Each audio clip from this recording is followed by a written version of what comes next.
साथीहरू, यो कहानी पनि निकै इमोसनल रहेकोले अन्त्यसम्म हेरिदिनु होला है। अनि हामीले यी दुई निकै नै रमाइला ड्रामाहरू पनि अपलोड गरेका छौँ, जसको लिङ्क तल फर्स्ट कमेन्टमा हुनेछ।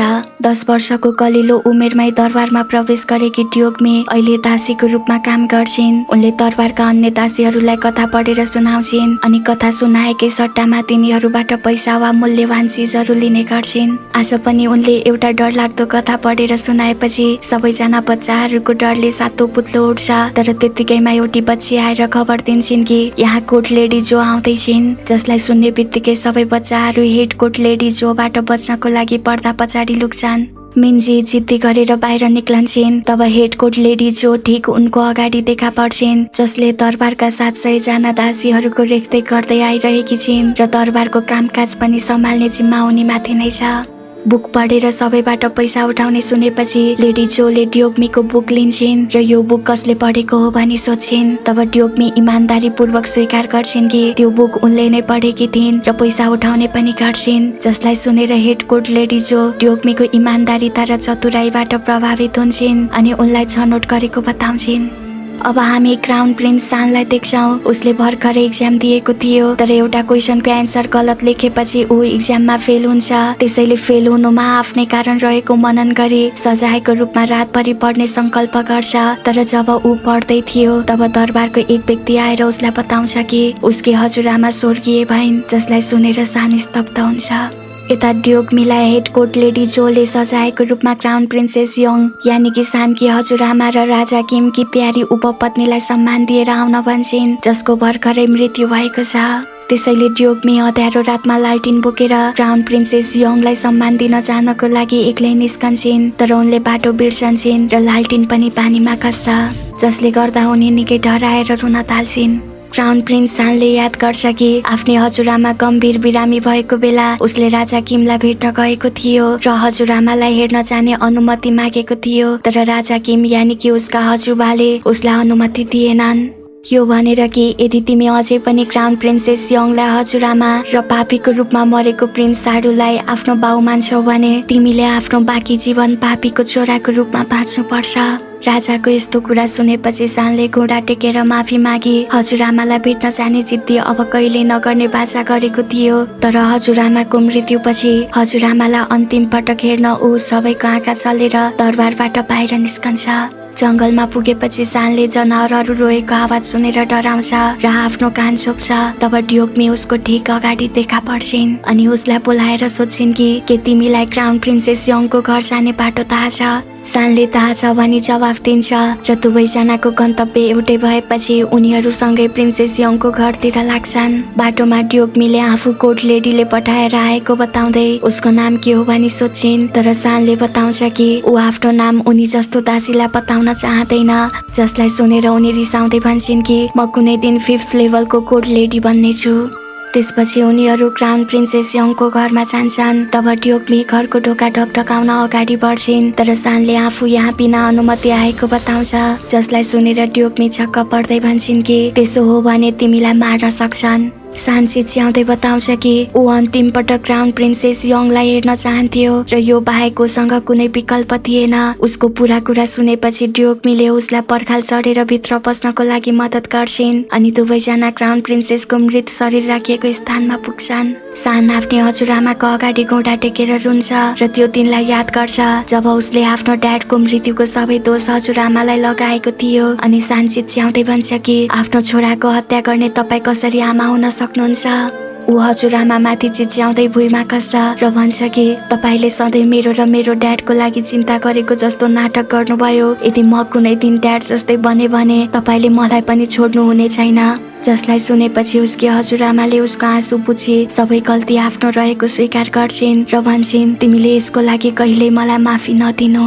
वर्तमानमा ट्योग्मीले सानको आँसु पुछिदिन्छिन् र उसलाई सान्त्वना दिन्छिन्। तब सान भन्छ कि सायद क्राउन प्रिन्सेस यङले उसलाई घृणा गर्नेछिन् किनकि उसले उनलाई कठोर शब्दहरू बोलेको थियो। अनि रुँदै उसले तपाईको सान आयो उठ्नुहोस् भन्छ। तब ट्योग्मीले उसलाई सम्झाउँछिन् कि उसले कस्तो महसुस गर्छ भनेर प्रिन्सेस यङलाई थाहा छ र उनी सधैँ उसलाई हेरिरहेकी हुनेछिन् अनि सधैँ उसको साथमा छिन्। उनको कुरा सुनेपछि सान अलि शान्त हुन्छ, तर उसले ट्योग्मीलाई बताउँदैन कि ऊ क्राउन प्रिन्स हो भनेर। त्यत्तिकैमा राजा किम आएको घोषणा गरिएपछि उनीहरूले बाहिर निस्कने बाटो खोज्छन् र ड्युकमीले सानलाई जेलबाट बाहिर पठाउँछिन् अनि आफू पनि निस्किन खोज्छिन्। तर उनी निस्कनु अगावै राजा किम त्यो कोठामा प्रवेश गर्छन्। त्यसैले उनी राजाको अगाडि घुँडा टेक्छिन्। राजाले ड्युकमीलाई सोध्छन् कि उनी को हुन् र यहाँ के गर्दैछिन्। तब उनले राजालाई बताउँछिन् कि हेड कोर्ट लेडी जोले उनलाई प्रिन्सेस यङको सम्मान गर्न पठाएकी हुन् भनेर। जसलाई सुनेपछि राजाले उनलाई उठ्न भन्छन् र उनलाई देखेर मुस्कुराउँदै भन्छन् कि ड्युकमी तुरुस्तै आफ्नी जेठी छोरी जस्तै छिन्, तर उनकी छोरी अहिले यो संसारमा छैनन्। त्यसपछि राजाले ड्युकमीलाई आफ्नो नजिकै बोलाउँछन् र क्राउन प्रिन्सेस यङको बारेमा बताउन थाल्छन् अनि उनलाई सोध्छन् कि तिमी भविष्यमा के बन्न चाहन्छौ। तब ड्युकमी बताउँछिन् कि उनी भविष्यमा राइटर बन्न चाहन्छन्। उनको कुरा सुनेर प्रभावित भएका राजाले उनलाई एउटा रोयल बुक दिन्छन् जो रानी यङ आफैले लेखेकी थिइन्। तर ड्युकमी यति प्रिसियस बुक लिन अन्कनाएपछि राजा किम बताउँछन् कि यो उनको भाग्य हो, किनकि राजालाई लाग्छ ड्युकमीले क्राउन प्रिन्सेस यङले जस्तै बाटो रोज्नेछिन् भनेर। त्यसपछि ड्युकमीले त्यो बुक लिएर बाहिर निस्कन्छन् र यो विश्वास गर्न सक्दिनन् कि उनीसँग कुरा गर्ने मानिस राजा किम हुन्। उनले हेड कोर्ट लेडी जोलाई भेट्छिन्। तब कोर्ट लेडी जोले उनको प्रशंसा गर्छिन् किनकि उनी एक्लै रानी यङलाई सम्मान गरेर आएकी छिन्। यता सान पनि आफ्नो कोठामा लुकी छुपी आइपुग्छ जहाँ उसको ट्युटर जङ पहिलेदेखिबाट त्यहाँ थियो र जङले सानलाई प्रिन्सेस यङलाई भेट्न गएकोमा गाली गर्छ। तर सानले आफ्नो कामबाट उसलाई टाढा रहन चेतावनी दिन्छ। तब जङले लाइब्रेरीमा भेटेको बुक सानलाई देखाएर बताउँछ कि राजा किमले मानिसहरूलाई यो बुक पढ्न ब्यान गरेका छन्। त्यसैले जङले सनलाई यस्ता ब्यान गरिएका बुक नपढ्न आग्रह गर्छ। तर सान जिद्दी गर्दै उसलाई त्यो बुक लाइब्रेरीमा लगेर राखिदिन भन्छ जहाँ सानले लुकाएर राखेको थियो। त्यसैले जङले त्यो बुक त्यही ठाउँमा लगेर राखिदिन्छ, तर उसले बुक लुकाएर गएको कसैले हेरिरहेको थियो। आज पनि ड्युकमीले सबै आफ्नो साथीहरूलाई कथा पढेर सुनाउँछिन् र साथीहरूबाट पैसा उठाइरहेकी थिइन् कि त्यति नै बेला कोर्ट लेडी सियोले उनको कान समातेर लैजान्छन् अनि बताउँछिन् कि उनी क्राउन प्रिन्सकी दासी हुन्। त्यसैले क्राउन प्रिन्सको सेवा गर्नको लागि उनले धेरै कुराहरू पढ्नुपर्छ, जान्नुपर्छ। ड्युकमी भन्छन् वास्तवमा मलाई क्राउन प्रिन्सको सेवा गर्न मन छैन किनकि तिनीहरूले मलाई स्यालेरी दिन्छन् जस्तो मलाई लाग्दैन। उनको यस्तो कुरा सुनेर कोर्ट लेडी सियो छक्क पर्दै उनीमाथि रिसाउँछिन् र भन्छन् कि उनले क्राउन प्रिन्सको सेवा गर्ने बारेमा मात्र सोच्नुपर्छ किनकि यदि क्राउन प्रिन्सलाई केही भयो भने उनीहरूलाई दरबारबाट निकालिनेछ। कोर्ट लेडी सियोको कुरा सुनिसकेपछि ड्युकमीले क्राउन प्रिन्सलाई हेल्दी लाइफको लागि भगवानसँग प्रार्थना गर्छिन्। त्यसपछि सबैजना साना कोर्ट मेडहरूलाई बताइन्छ कि दरबारमा यस्ता बुकहरू पनि छन् जसलाई पढ्न ब्यान गरिएको छ र यदि त्यस्ता बुक कसैले पढ्छ भने उसलाई सजाय दिइनेछ। उनले अझ बताउँछिन् कि धेरै पहिले अगाडि एक कोर्ट लेडीले त्यस्तै बुक पढेपछि कोर्ट लेडीको घाँटी काटिएको थियो। उनले सागी नाम गरेको बुक नपढ्न भन्छन् किनकि त्यो बुकमा इमोबी शीर्षकको एक कविता छ जसमा लेखिएको थियो कि तिम्री आमा एक नोकर्नी हुन्। वास्तवमा राजा किमकी आमा दरबारमा एक सेविका थिइन् र पछि उनको बुवाले उनकी आमालाई आफ्नै उपपत्नीका रूपमा विवाह गरेका थिए अनि त्यसपछि उनको कोखबाट राजा किमको जन्म भएको थियो। आफ्नी आमा एक सर्भेन्ट क्लासबाट आएको कारण नै राजा किम त्यो कवितादेखि घृणा गर्थे, जसकारण त्यो बुक पढ्नबाटै प्रतिबन्ध लगाइएको हो। रातमा ड्युकमी वाशरुम जानको लागि उठ्छिन् र कोर्ट लेडी सियोलाई बोलाउँछिन्, तर कोर्ट लेडी सियो निन्द्रामा भएकोले नउठेपछि उनी एक्लै वाशरुमतिर जान्छन्।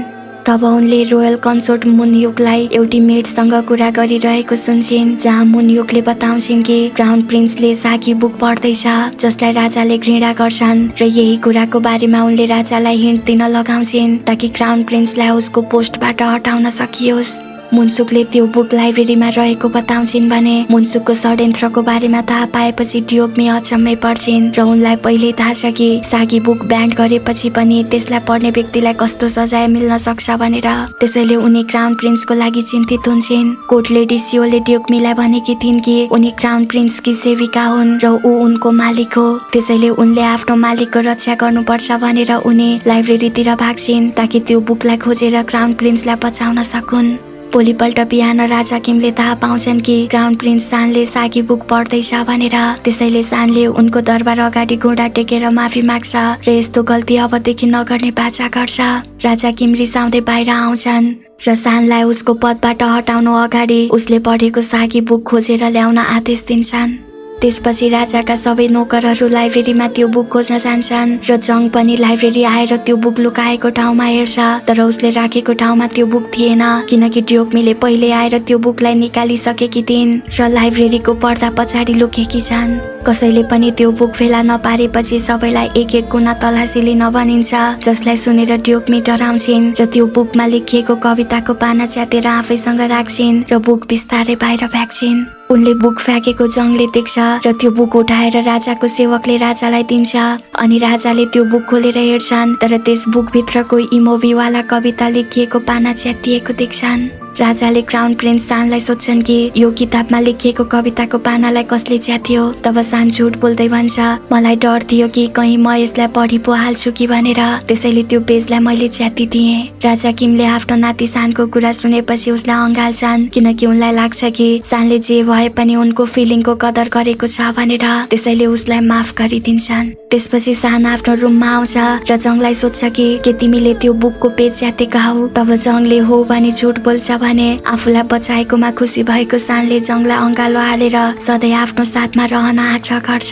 अर्को दिन सानलाई उसकी आमाले बताउँछिन् कि उसले खोज्न पठाएकी सानी केटीले पहिले नै दरबार छाडिसकेकी छिन्, जसलाई सुनेर छक्क परेको सानले भन्छ कि उनले आफू एक कोर्ट लेडी भएको बताएकी थिइन्, फेरि म जिउँदो हुँदाहुँदै उनले कसरी दरबार छोड्न सक्छिन्।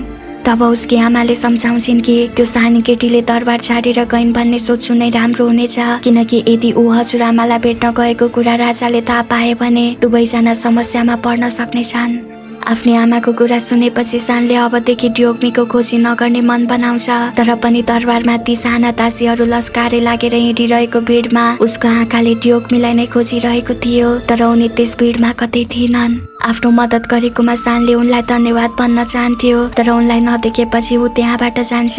तब ऊ गएपछि ड्योग्मी ठिक उसको पछाडि दौडिन्छिन्, जसलाई उसले देख्दैन। वर्षौं बित्यो।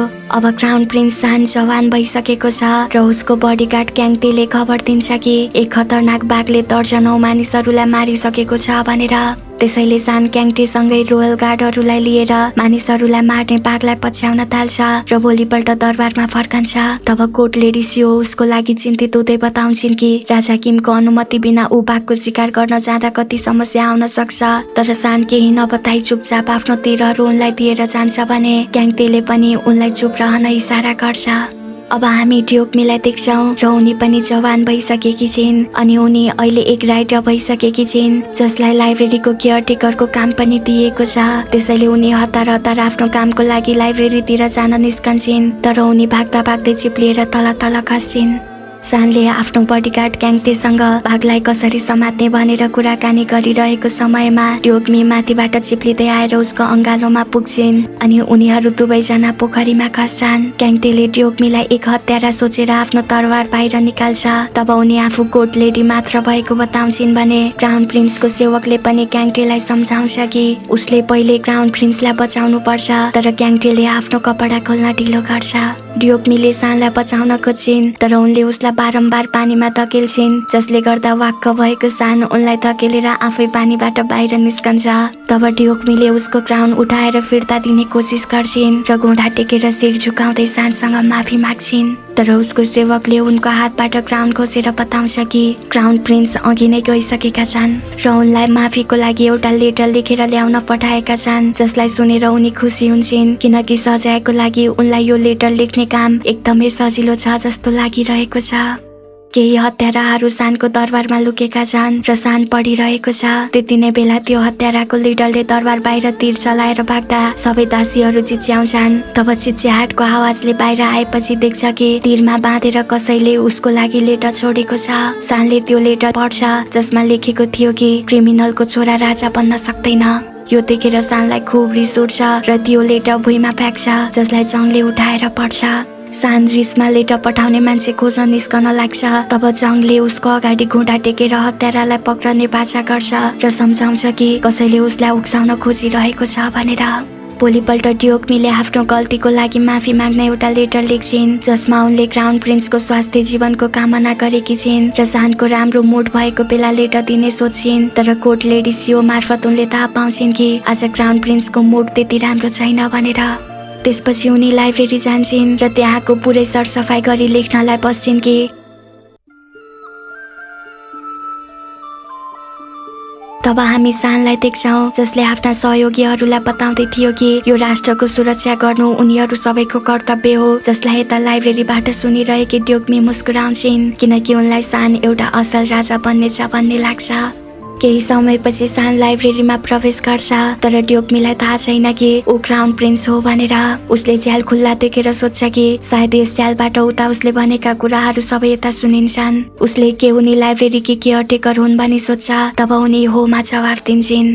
सानले उनी यस लाइब्रेरीकी केयरटेकर भए कि उनले यहाँ कोही कसैलाई लुकेको देखेकी छिन् या अनौठो केही सुनेकी छिन् कि भनी आफ्नो खुट्टा गुन्द्रीमाथि बजार्छ। तर ड्योग्मीले टाउको हल्लाउँछिन् र उसले जुत्ता लगाएर गुन्द्रीमा टेकेर फोहोर गरिदिएकोमा रिसाउँदै उसलाई टाढा धकेल्छिन्। यहाँ सानले उनी क्राउन प्रिन्स हो भनेर बताउन सक्दैन र उनको हातमा 5 यङ दिएर भन्छ कि तिमी अब मेरो प्रश्नको जवाफ दिन सक्छौ। तर ड्योग्मीले त्यो पैसा उसको छातीमा फ्याँकिदिन्छन् यो भनेर कि क्राउन प्रिन्सकी दासीलाई तिमीले घुस दिने ह। तब सानले ड्योग्मी आफ्नै दासी रहेछन् भन्ने बुझ्छ र ड्योग्मीले अहिले नै उसलाई लाइब्रेरीबाट बाहिर निस्कन पनि धक्का दिन्छन्। तर सान यति बलियो छ कि उसलाई धक्का दिँदा उनी आफै पछाडि हट्छिन्। त्यसैले उसलाई लाइब्रेरीबाट बाहिर निकाल्न ऊ माथि झाडुले अट्याक गर्छिन्। झाडुले लखेर्दै सानलाई बाहिर पुर्याएपछि सान रिसाउँदै भन्छ कि तिमीले म को हो भनेर चिनेकी छौ। तर उनले ढोका लगाउँछिन् र भित्र भुइँमा अघि फालेको पैसा उठाएर गोल्ड लेडी सियोलाई भेट्छिन् किनकि उनी यो पैसा सानलाई फिर्ता दिन चाहन्छन्। अर्को दिन पनि सान लाइब्रेरी जान्छ र आज पनि ड्योग्मीलाई देख्छ। तब यी दुई बीचमा फेरि पनि बहस सुरु हुन्छ।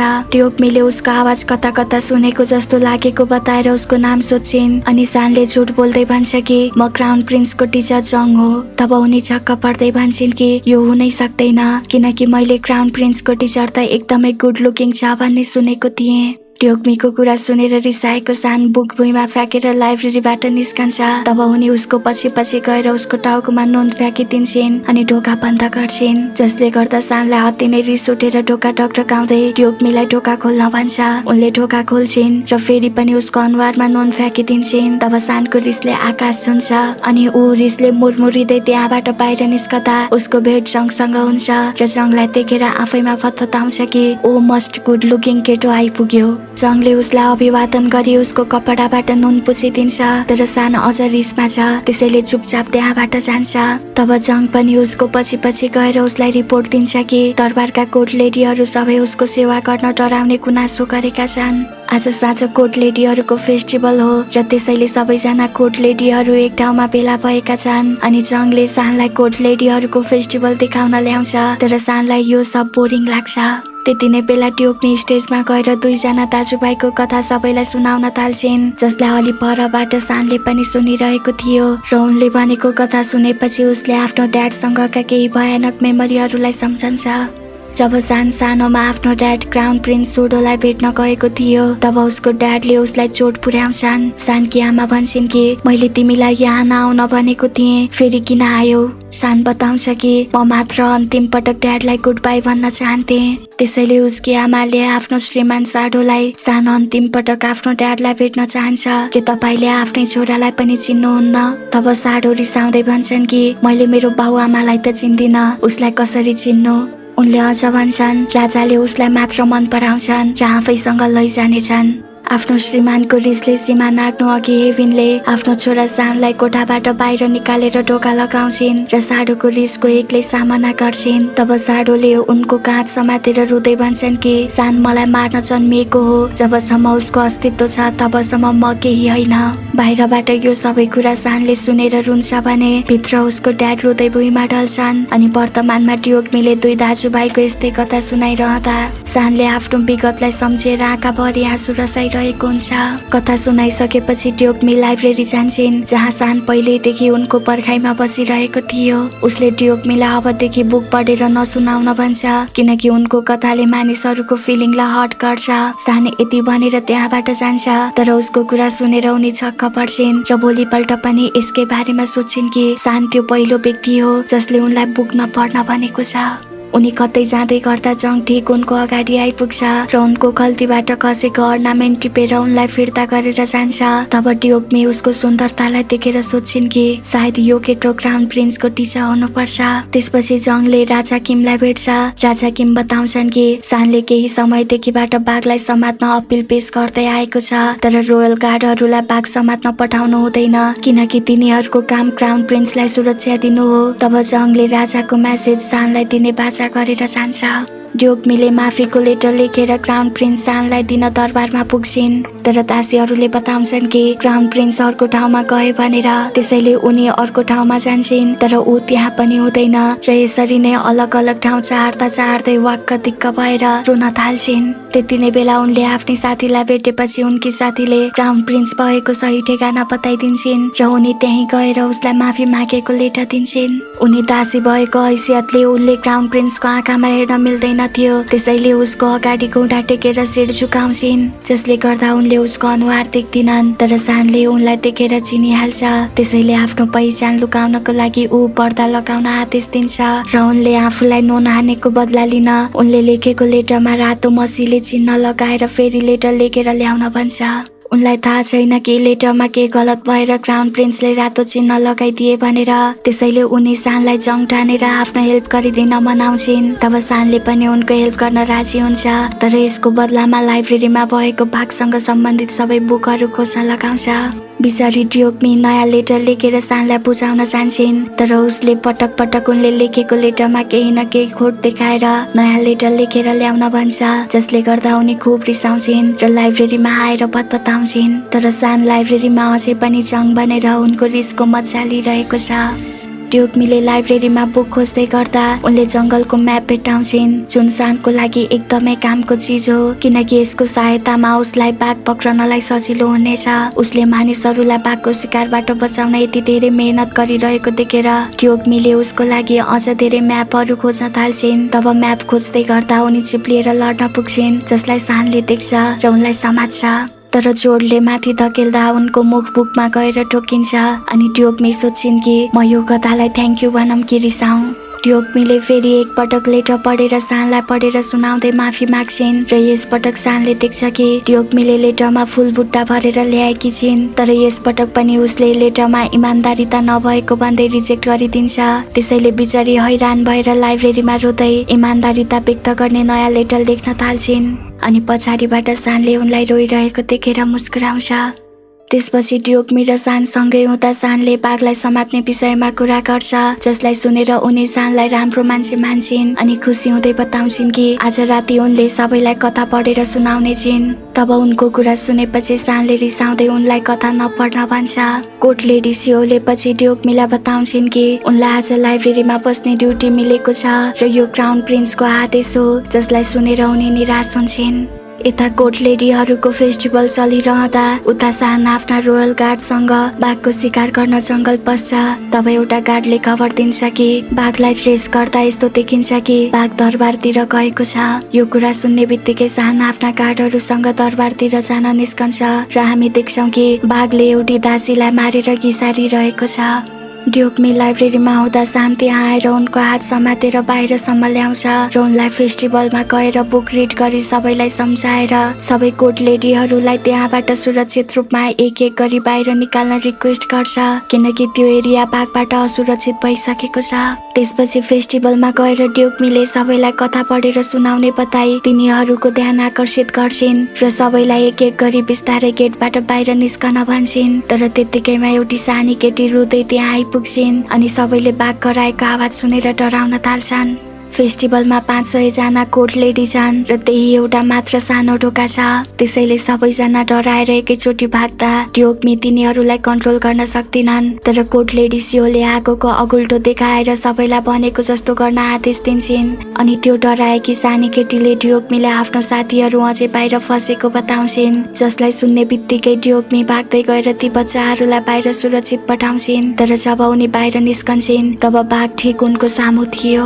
उनी डराउँछिन् तर बाघले उनलाई चोट पुर्याउनु अगावै सानले बाघमाथि आगोवाला तीरले अट्याक गरेपछि बाघ त्यहाँबाट भाग्छ अनि सान ड्युकमीको नजिक आएर उनी ठिक छिन् वा छैनन् भनी सोध्छ र उनलाई अर्को सुरक्षित बाटोतिरबाट दरबार पठाउँछ। त्यसपछि सान आफ्नो रोयल गार्डहरूसँग बाघलाई खोज्दै गोल्ड लेडीको फेस्टिभल भएको एरियामा आइपुग्छ जहाँ बाघ पहिल्यै थियो। उनीहरू सबै मिलेर त्यस बाघमाथि अट्याक गर्छन् र जाल थाप्छन्, तर बाघले पछाडितिरबाट सानलाई अट्याक गर्न उफ्रदा उसले पनि त्यही समयमा बाघको आँखामा तीर चलाउँछ। त्यसपछि उनीहरूले रानी हिजिनलाई भेट्छन् र राजासँग ड्योग्मीको भेट गराइदिन बिन्ती बिसाउँछन्। त्यसैले रानी हिजिनले ड्योग्मीलाई राजासँग भेटेर माफी माग्न अनुमति दिन्छन् अनि कोर्ट लेडी सियोले ड्योग्मीलाई राजाको दरबारमा लिएर जान्छन्। ड्योग्मी राजालाई भेटेर राजालाई मनपर्ने किताबहरू दिन्छन्। तब राजा उनको लेखनबाट प्रभावित भएर उनलाई चाँदीको सिक्का दिन्छन् र सोध्छन् कि के उनको कुनै इच्छा छ। तब ड्योग्मीले सानलाई माफी दिन आग्रह गर्छिन्, जसलाई सुनेर राजा एक्कासी रिसाएर सबै बुकहरू च्यात्छन्। राजाको रिस देखेपछि ड्योग्मीले राजाको अगाडि घुँडा टेकेर माफी माग्छिन् र आफ्नो इमोसनल कहानी सुनाउँछिन् ताकि राजाले उनीमाथि दया देखाउन्। नभन्दै राजा उनको कहानीबाट भावुक भई उनलाई माफ गरिदिन्छन् र उनी त्यहाँबाट जान्छन्। तब यता सान राजाको दरबार अघि माफीको लागि घुँडा टेकेर बसिरहेको छ अनि यसरी नै धेरै दिन बितिसकेपछि राजा दरबारको अघि उसलाई भेट्न आउँछन्। सानले राजासँग माफी माग्छ। तब राजा बताउँछन् कि उनले उसलाई सजाय दिए किनकि उनलाई डर थियो यदि फेरि पनि यस्तै गल्ती गर्यो भने पछि उसले आफैलाई हानि पुर्याउने कामहरू गर्न सक्छ जुन उनी कति पनि चाहँदैनन्। राजाले सानलाई अँगाल्छन् र आफूले उसलाई धेरै माया गर्ने बताउँदै माफी दिन्छन्। त्यसपछि सान लाइब्रेरी जान्छ तर त्यहाँ ड्योग्मी थिएनन्। त्यसैले उनीसँगका केही रमाइला पलहरूलाई याद गरेर एक्लै मुस्कुराउँछ। अर्को दिन ड्योग्मीलाई थाहा हुन्छ कि क्राउन प्रिन्सलाई राजाले माफ गरिदिएका छन् भनेर। त्यसैले उनी भाग्दै लाइब्रेरी पुग्छिन् र सान आएको छ कि भनी हेर्छिन्, तर उसलाई नदेखेपछि लाइब्रेरीको झ्याल खोलेर अर्को घरतिर हेर्छिन् जहाँ सानको पढाइ हुने गर्थ्यो। उनलाई लाग्छ कि क्राउन प्रिन्सलाई राजाले माफ गरिदिए, यसको मतलब क्राउन प्रिन्सको टिचर जङले पनि माफी पायो होला, यानि कि उनको नजरमा जङ जो सान नै हो र सायद क्राउन प्रिन्सको टिचर पनि अब सुरक्षित छ भन्ने विश्वास गरेर खुसी हुन्छन्। दरबारतिर फर्किँदै गर्दा राजकुमारी युनाले ड्योग्मीलाई देखेर बोलाउँछिन् र उनलाई अँगालो हाल्छिन् किनकि राजाले सानलाई माफ गरिदिएका छन्। उनीहरू कुरा गरिरहँदा राजकुमारी युनाले आफ्नो दाइ सानलाई देखेपछि ड्योग्मीलाई सानसँग परिचय गराउन भनी लैजान्छिन्। तब सानले ड्योग्मीलाई देख्छ तर ड्योग्मी एक कोर्ट लेडी भएको कारण सानलाई हेर्न नहुने भएकोले उसको अनुहार देख्दिनन्। सानले आफ्नो अनुहार फ्यानले छोप्छ ताकि ड्योग्मीलाई थाहा नहोस् कि उनी क्राउन प्रिन्स हो भनेर, तर उनले तालको पानीमा सानको अनुहार देखेपछि झक्क पर्छिन् अनि सानले पनि तालमा ड्योग्मीको अनुहार देखेर बुझिहाल्छ कि उनले अब उसको अनुहार देखिसकेकी छिन्। सानको पर्दाफास भएपछि उसको हातबाट फ्यान तालमा खस्छ र केही समयमा नै जङ उसको लागि अर्को फ्यान लिएर त्यहाँ आइपुग्छ। तब क्याङटेलले जङको नाम लिने बित्तिकै ड्योग्मीले क्राउन प्रिन्स को हो र क्राउन प्रिन्सको टिचर को हो भनेर चिनिहाल्छिन्। सानले ड्योग्मीलाई झुट बोलेकोमा उनी एकदमै रिसाएकी छिन् भने यसबीचमा सान पनि 3 दिनसम्म उनको पर्खाइमा बसेको छ, तर उनी एक पटक पनि आफूलाई भेट्न नआएकोमा अलि निराश भएको देखिन्छ र यही कुराले चिन्तित भएर उसले आफ्नो काममा ध्यान केन्द्रित गर्न नै सक्दैन। ड्योग्मी र उनका बाँकी साथीहरू 9th र्याङ्कमा पुगिसकेकोले अब उनीहरूलाई क्राउन प्रिन्सको दरबारमा काम गर्नुपर्नेछ, तर यो कुराले ड्योग्मी कति पनि खुसी हुँदिनन् र क्राउन प्रिन्सको दरबारमा काम गर्न जान चाहदिनन्। त्यसपछि उनी आफ्नो सामान लिन लाइब्रेरी जान्छन् र सामानहरू प्याक गर्दै गर्दा सान त्यहाँ आइपुग्छ। तब उनले आज सानसँग फरक व्यवहार गर्छिन् किनकि ऊ वास्तवमा को हो भन्ने कुरा उनलाई थाहा भइसकेको छ। उनले सम्मानका साथ शिर झुकाएर अभिवादन गर्छिन्। तब सानले बताउँछ कि उसले झुट बोलेको थियो तर उनको चित्त दुखाउने उसको कुनै मनोसाय थिएन। उनको कारण 3 दिनसम्म काममा ध्यान दिन नसकेको कुरा पनि उसले गर्छ, तर बीचमा नै रोकिन्छ र अबदेखि मेरो दिमाग खराब नगर भनेर चेतावनी दिई त्यहाँबाट जान्छ। ऊ केही पर पुगेपछि ड्योग्मीले बल्ल शिरमाथि गर्छिन् र रिसाउँदै गएर ढोकामा नुन फ्याँक्छिन् किनकि उनलाई लाग्छ सायद सान बाहिर गइसकेको छ, तर ऊ भित्रै थियो। उनी ढोकाबाट फर्केर आउँदा सानले उनलाई बोलाएर सोध्छ कि तिमीलाई आफ्नो ज्यान प्यारो छैन। सानलाई लाइब्रेरीमा नै देखेर उनी छक्क पर्छिन् र आफूले देखाएको व्यवहारको लागि माफी माग्दै शिर झुकाएर घुँडा टेक्छिन् अनि आफ्नो जीवनको भिख माग्छिन्। त्यसपछि सान चेयरमा गएर बस्छ र उनलाई पनि चेयरमा बस्न भन्छ अनि उनले त्यसै गर्छिन्। सानले उनलाई निराश देख्छ र उनले वास्तवमा नै कस्तो महसुस गरिरहेकी छिन् भनेर बताउनको लागि केही समय दिन्छ। त्यसैले ड्योग्मी गुनासो गर्छिन् कि उसले आफ्नो वास्तविकता उनलाई बताएन र त्यसको लागि उसले उनीसँग माफी माग्नु पर्छ। अब पक्कै पनि सानले एक दासीसँग माफी माग्ने त कुरा हुँदैन, बरु रिसाएर भन्छ कि मैले जे गरेर तिमीले जे भन्यौ त्यो सब म बिर्सिदिन्छु, तर मेरो अगाडि कहिल्यै देखा नपर्नु। यति भनेर सान त्यहाँबाट जान्छ भने ट्योग्मी उसले भनेका कुराहरू सम्झेर राति सुत्नै सक्दिनन् र सोच्छिन् कि उनी कसरी सानको अगाडि नपर्न सक्छिन्, किनकि अब उनी अफिसियल्ली उसकी पर्सनल मेडको रूपमा नियुक्ति भइसकेकी छिन्। अर्को दिन एलामले ट्योग्मीलाई बताउँछिन् कि क्राउन प्रिन्सले आफ्ना पर्सनल मेडहरूलाई सानो गल्ती गरे पनि सजाय दिने गर्छन्, जसलाई सुनेर ट्योग्मीले एलामको हात समातेर आफूलाई बचाउन बिन्ती गर्छिन्, तर एलामले त्यसको लागि अब ढिलो भइसकेको बताउँछिन्। त्यसपछि ट्योग्मी मसीको सिसी लिएर सानको कोठामा प्रवेश गर्छिन्। उसले पेपरमा केही लेखिसकेपछि त्यसलाई घाममा लगेर सुकाउन आदेश दिन्छ, त्यसैले उनी त्यस पेपर लिन उसको नजिक जान्छिन्। तब सानले उनको हात समात्छ र सोध्छ कि उनी किन यहाँ छिन्, जबकि उसले पहिल्यै उनलाई आफ्नो नजरबाट टाढा बस्न भनिरहेको थियो। ट्योग्मी आफूले नयाँ काम पाएपछि उसलाई फेरि नभेट्ने बाचा गरेर बाहिर जान खोज्छिन्, तर सानले उनलाई रोक्छ र आफ्नो पर्सनल मेडको रूपमा स्वीकार गर्छ।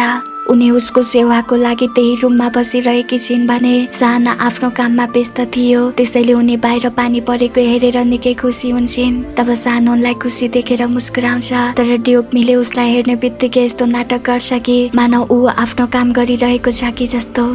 अर्को दिन सबै कोर्ट लेडीहरूलाई दरबारबाट बाहिर जाने अनुमति दिन्छ ताकि उनीहरू सबैले आफ्नो परिवारलाई भेट्न सकुन्, जुन वर्षमा एकचोटि मात्र मौका मिल्छ। ट्योग्मीका सबै साथीहरू आफ्नो बाउ अथवा आमासँग घर जान्छन्, तर ट्योग्मीको आफ्नो भन्ने कोही थिएन। तर उनी र उनको भाइलाई सानोमा पालन पोषण गर्ने राजकुमारी हेभिन यानि कि सानकी आमा थिइन्, त्यसैले उनी राजकुमारी हेभिनलाई भेट्न जान्छन्। उनले याद गर्छिन् कि बच्चा बेलामा उनको ड्याड मम दुवैको मृत्यु भइसकेपछि उनको भाइ हुकले राजकुमारी हेभिनको अघि घुँडा टेकेर ट्योग्मीलाई राख्न आग्रह गरेको थियो, त्यसैले हेभिनले ट्योग्मीलाई आफूसँगै राखेकी थिइन्। अहिले ट्योग्मी र उनको भाइ अलग भएका छन्, तर उनको भाइ जीवित नै छ भने हेभिन ट्योग्मीलाई बताउँछिन्। तब आफ्नो ख्याल राखेकोमा ट्योग्मीले हेभिनलाई धन्यवाद दिन्छन्। हेभिनले उनलाई सानले के गर्छ त्यो सब कुराको लागि रिपोर्ट गर्न आदेश दिन्छन्, किनकि उनी सानकी पर्सनल मेड हुन्, तर ट्योग्मीले त्यसो गर्न अस्वीकार गर्छिन्। तब हेभिन बताउँछिन् आफ्नो श्रीमानसँग जे भएको थियो त्यो सानसँग हुन दिने छैनन् र उनलाई उनको भाइ हुकसँग भेट गराइदिने बाचा पनि गर्छिन्। त्यसपछि ट्योग्मी दरबार जान्छन्। तब राजकुमारी रिमले ट्योग्मीलाई देख्छिन्। उनलाई थाहा हुन्छ कि क्राउन प्रिन्स सानलाई सजाय दिनबाट बचाउने केटी अब उसकी पर्सनल मेड भइसकेकी छिन् भनेर। त्यसैले ट्योग्मीलाई देखेर उनी रिसले आगो हुन्छन्, किनकि उनी सानले सजाय पाएर पछि राजा बन्न नपाओस् भन्ने योजनामा थिइन्, जुन ट्योग्मीको कारण असफल भयो। वास्तवमा रिम राजा किमकी उपपत्नीकी छोरी हुन्, जसलाई राजाले अति नै पुलपुलाएका छन्। रिम क्राउन प्रिन्स साडोकी दिदी यानि कि सानकी फुपू हुन्, जो आफूलाई रानी भन्दा पनि उच्च स्थानको सोच्छिन् र आफूले चाहेको कुरा प्राप्त गर्न उनले आफ्नै दाइ साडो र बुवाको बीचमा दरार पैदा गरेकी थिइन्।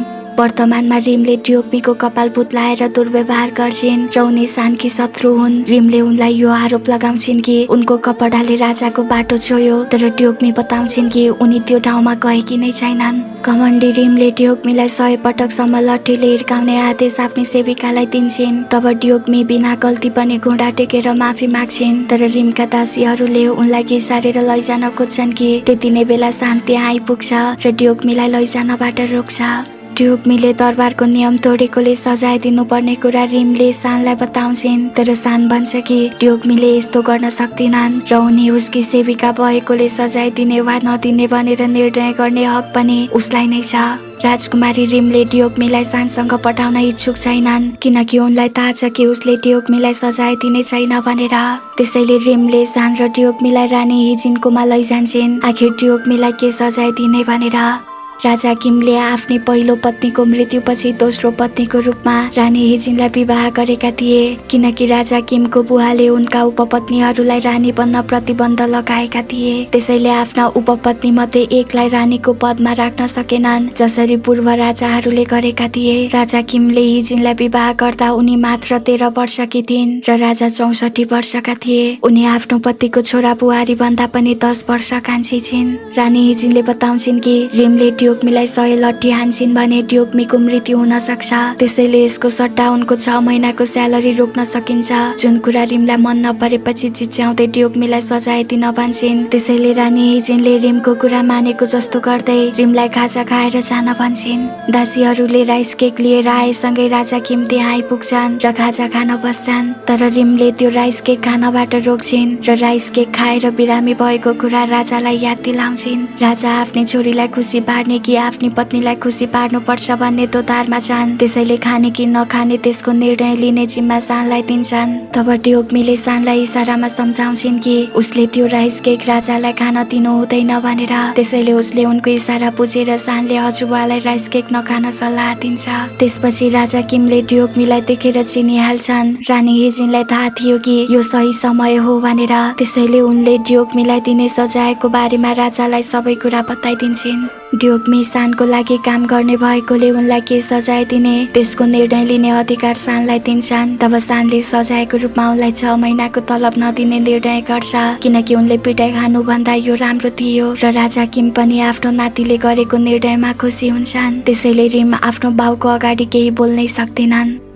त्यसपछि रातमा सानकी आमा हेभिनले ड्योग्मीलाई भेट्न बोलाउँछिन् र बताउँछिन् कि आज सान बेस्याको घरमा जाँदै गरेको खबर पाएकी छिन्। त्यसैले ड्योग्मीले सानको फलो गर्न र उनले सुनेका हल्लाहरू साँचो हो या होइन भनेर पक्का गर्न आदेश दिन्छन्, जसलाई उनले मान्छिन् पनि। उनले सानको फलो गर्न थाल्छिन्, तर एक ठाउँमा गएर सानका बडीगार्डले उनलाई देखेपछि चारैतिरबाट घेरा हाल्छन् भने उनले सानको फलो गरेको अपराधमा जङले उनलाई मार्ने आदेश पनि दिन्छ।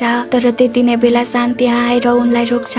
ड्योग्मीले आफू कोर्ट लेडी भनेर बताउँदा पनि जङले मार्न आदेश दिएको गुनासो सानसँग गर्छिन्। तर जङले झुट बोलिदिन्छ कि उसलाई उनी कोर्ट लेडी हुन् भन्ने कुरा थाहा थिएन। सानले ड्योग्मीलाई आफूसँगै लिएर जान्छ। तब ड्योग्मी घुँडा टेकेर शिर झुकाउँदै सानसँग माफी माग्छिन् र बताउँछिन् कि उसकी आमाले उसको फलो गर्न भनेर मात्र उनले यसो गरिन्। तर सानले उनको काँधमा हात राखेर भन्छ कि उसले उनलाई आफ्नै फुपूबाट बचायो र विश्वास गर्यो कि उनी उप्रति वफादार छिन्। तर आज ऊ निराश छ, किनकि उनले उसकी आमाको आदेशको पालना गरेर उसको फलो गरिन् र उसको विश्वासलाई तोडिन्। ड्योग्मीले फेरि पनि माफी मागेर आफ्नो वफादारीताको बारेमा उसलाई विश्वस्त पार्छिन् र बताउँछिन् कि उसले कुनै गलत बाटो हिँडिरहेको छ कि भनेर मात्र उनलाई उसको चिन्ता थियो, किनकि सान अब उनको मालिक हो। उनले सानको खुब प्रशंसा गर्छिन् र ड्योग्मीको वफादारीतामा विश्वास गरी सानले आफ्नो सिक्रेट मिटिङमा उनलाई पनि सँगै लैजान्छ, जहाँ उसका केही विश्वासी व्यक्तिहरू उसको पर्खाइमा बसिरहेका थिए। सानले ड्योग्मीलाई सबैसँग परिचय गराउँछ र उनलाई आफ्नो विश्वासी र भरपर्दो मान्छेको रूपमा चिनाउँछ। दरबार फर्कने बाटोमा सानले आफ्ना गार्डहरूलाई व्यापारको लागि पठाएपछि ड्योग्मी र ऊ एक्लै हुन्छन्। तब उसले ड्योग्मीलाई लाइब्रेरीमा लैजान्छ अनि धेरै बुक उनको हातमा थमाउँदै भन्छ कि उनले महिनामा एउटा बुक पढ्नुपर्छ र नबुझेको कुरा नोट गरेर उसलाई सोध्न सक्छिन्। त्यसपछि दरबार जाने बाटोमा सानले ड्योग्मीसँग लाइब्रेरीमा हुँदाको पललाई याद गरेर बताउँछ कि लाइब्रेरीमा उनीसँग हुँदा ऊ कति खुसी थियो भनेर, जसलाई सुनेर उनी छक्क पर्छिन् र बुक जति सबै भुइँमा चढ्छन्। तब सानले उनलाई ती बुकहरू घरमा लैजान भनेर जान्छ।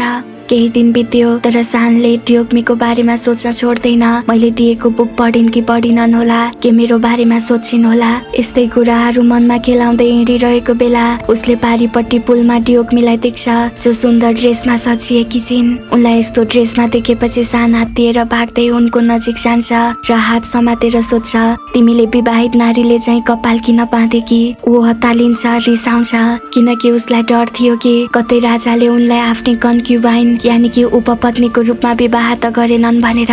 तर ड्योग्मीले एज अफ सेरेमनीको लागि यो ड्रेस लगाएकी थिइन्, जुन उमेर पुगेका कोर्ट लेडीहरूलाई चाँडै अफिसियल्ली कोर्ट लेडी बनाउन गरिने एक परम्परा हो। त्यतिकैमा जङ त्यहाँ आएर सानलाई पछाडि फर्किन आग्रह गर्छ।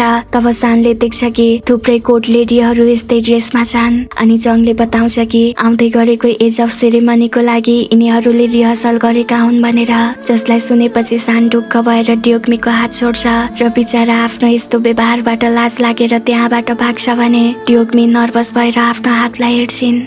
त्यसपछि कोर्ट लेडीको एज अफ सेरेमनीको दिनमा ड्योग्मी र बाँकी केटीहरू सानको सेवा गर्न उसको दरबार अघि खानाको परिकार लिएर उभिन्छन् भने आफ्नो रुमभित्र सान ड्योग्मी पनि आउने छिन् भन्ने सोच्दा खुसी भएर मुस्कुराउँछ। सबै कोर्ट लेडीले पालै पालो सानलाई खाना सर्भ गरेपछि अन्तिम पालो ड्योग्मीको हुन्छ र सानलाई भेट्न आएकी उसकी आमा हेभिनले पनि ड्योग्मीलाई देख्छिन् अनि सानलाई भेट्न उसको रुममा जान्छिन्। अर्को सेरेमोनियल टेबल सर्भ गर्ने पालो ड्योग्मीको भएकोले ड्योग्मीलाई भित्र बोलाइन्छ, तर बीचमा पर्दा लगाइएको कारण उसले उनको अनुहार देख्दैन र आफ्नै आमासँगै कुरा गर्न व्यस्त हुन्छ। सानकी आमाले बताउँछिन् कि यो सेरेमनीमा उसले जवान र सुन्दर कोर्ट लेडीहरूलाई देख्नेछ, तर ऊ कोर्ट लेडीको प्रेममा पर्नु हुँदैन, किनकि यदि ऊ कोर्ट लेडीको प्रेममा परेर आफ्नै कन्क्युबाइनको रूपमा राख्छ भने राजा बन्ने मौकालाई गुमाउन सक्छ। तब सानले भन्छ, मैले कुनै कोर्ट लेडीलाई कहिल्यै आफ्नै कन्क्युबाइन बनाउने सोचेको छैन, किनकि तिनीहरू मेरो छेउमा बस्न योग्य छैनन् र केवल एक महान मानिसको छोरी मात्र मेरो छेउमा बस्न योग्य हुने छिन् जसले सही उत्तराधिकारी जन्माउने छिन्। यति भनेर उसले आफ्नै आमालाई विश्वस्त पार्छ र सेरेमोनियल टेबल सर्भ गर्ने आदेश दिँदै पर्दा हटाउन भन्छ ताकि यो खाना बनाउने कोर्ट लेडी को हुन् भनेर चिन्न सकोस्। तर पर्दा खोल्ने बित्तिकै उसले अगाडि ड्योग्मीलाई देखेर छक्क पर्छ, किनकि उसले आफ्नै आमासँग भनेका कुरा ड्योग्मीले सबै सुनेकी थिइन्, त्यसैले उनको अनुहार निराश देखिन्छ। उसले ड्योग्मीको मलिन अनुहार देखेपछि बुझ्छ कि उसकी आमाले उसलाई किन यस्तो भनेकी थिइन् भनेर। सान ड्योग्मीले ल्याएको खाना टेस्ट गरेर उनको तारिफ गर्छ, तर बाहिर आएर ड्योग्मीले आफ्नो सबै रिस पानीमा ढुङ्गा फ्याँकेर शान्त पार्छिन्। त्यसपछि सानले आफ्नै आमालाई भेट्छ र भन्छ कि अबदेखि ड्योग्मीलाई नबोलाउनु, किनकि उसको मास्टर म हुँ, जसलाई सुनेर उनी छक्क पर्छिन् अनि पछि ड्योग्मीलाई बोलाएर उनलाई सानको केयर गर्न भन्छिन्, किनकि उनले छोराको मनको कुरा बुझिसकेकी छिन्। राजाले खुसी भएर सानलाई रिजेन्टमा नियुक्ति गर्छन्, तर राजकुमारी रिम यो खबरले रिसाउँछिन् र सानलाई पदबाट हटाउने योजनाका साथ आफ्नो छोरा युनलाई लिएर राजा किमलाई भेट्न जान्छिन्। रिमको सानै उमेरमा विवाह भएको थियो र उनको श्रीमानको पनि छिट्टै मृत्यु भएकोले बच्चा थिएन, त्यसैले उनले युनलाई एडप्ट गरी आफ्नो छोराको रूपमा स्वीकार गरेकी थिइन् अनि राजाले पनि आफ्नै प्यारी छोरी भएकोले उनलाई दरबारमा नै फिर्ता ल्याएका थिए। तर बाबुको मायाको फाइदा उठाउँदै उनी राजगद्दी समेत हासिल गर्न चाहन्छन्, त्यसैले रिम र उनको छोरा युनले सानलाई बेस्याको घरमा गएर अनैतिक कार्य गरेको आरोप लगाउँछन्, जसलाई सुनेर राजा रिसाउँछन् अनि यसको निर्णय नभएसम्म सानलाई कोठाबाट बाहिर ननिक्लने सजाय सुनाउँछन्। आफ्नै फुपू आफ्नो शत्रु रहेछन् भन्ने कुरा सानलाई अब बुझ्न समय लाग्दैन। बिहान बेलुका कोठामा खाना र भाँडा ल्याउने मान्छे बाहेक उसको कोठामा कसैलाई पनि पस्न अनुमति छैन। ड्योग्मीले नाइट सिफ्ट लिन्छिन् र उसको ढोका अगाडि रेखदेखको लागि बस्दा स्टोरी पढेर सुनाउँछिन् ताकि उसलाई बोर फिल नहोस्। तब सान पनि उनको आवाज सुनेर ढोकाको नजिक बस्छ अनि उनलाई स्टोरी पढिरहन भन्छ, तर स्टोरी पढिरहँदा ड्योग्मीले प्रेमको बारेमा महसुस गर्छिन्। रोयल सेक्रेटरी रहेका युनले सान आफ्नो रोयल गार्डहरूसँग दरबार छाडेर बाहिर गएको प्रमाण राजा किमलाई दिन्छ। यो देखेर राजा रिसाउँछन् र तुरुन्तै सानको कोठामा आइपुग्छन् अनि सानलाई कराउँदै बारम्बार थप्पड हानेर चिच्याउँछन्, जसलाई बाहिरबाट ड्योग्मीले सबै सुन्छिन्। सान आफ्नो हजुरबाको अघि घुँडा टेकेर माफी माग्छ, तब राजा रुँदै उसलाई आफ्नो ड्याड जस्तो नबन्न आग्रह गर्छन् र थप्पड हानेर एक पलको लागि उसलाई अँगालेर त्यहाँबाट जान्छन्। तर राजा गएपछि ड्योग्मी सानको रुममा पसेर उसलाई सान्त्वना दिन्छन्, जबकि सानको रुममा पस्ने अनुमति कसैलाई थिएन।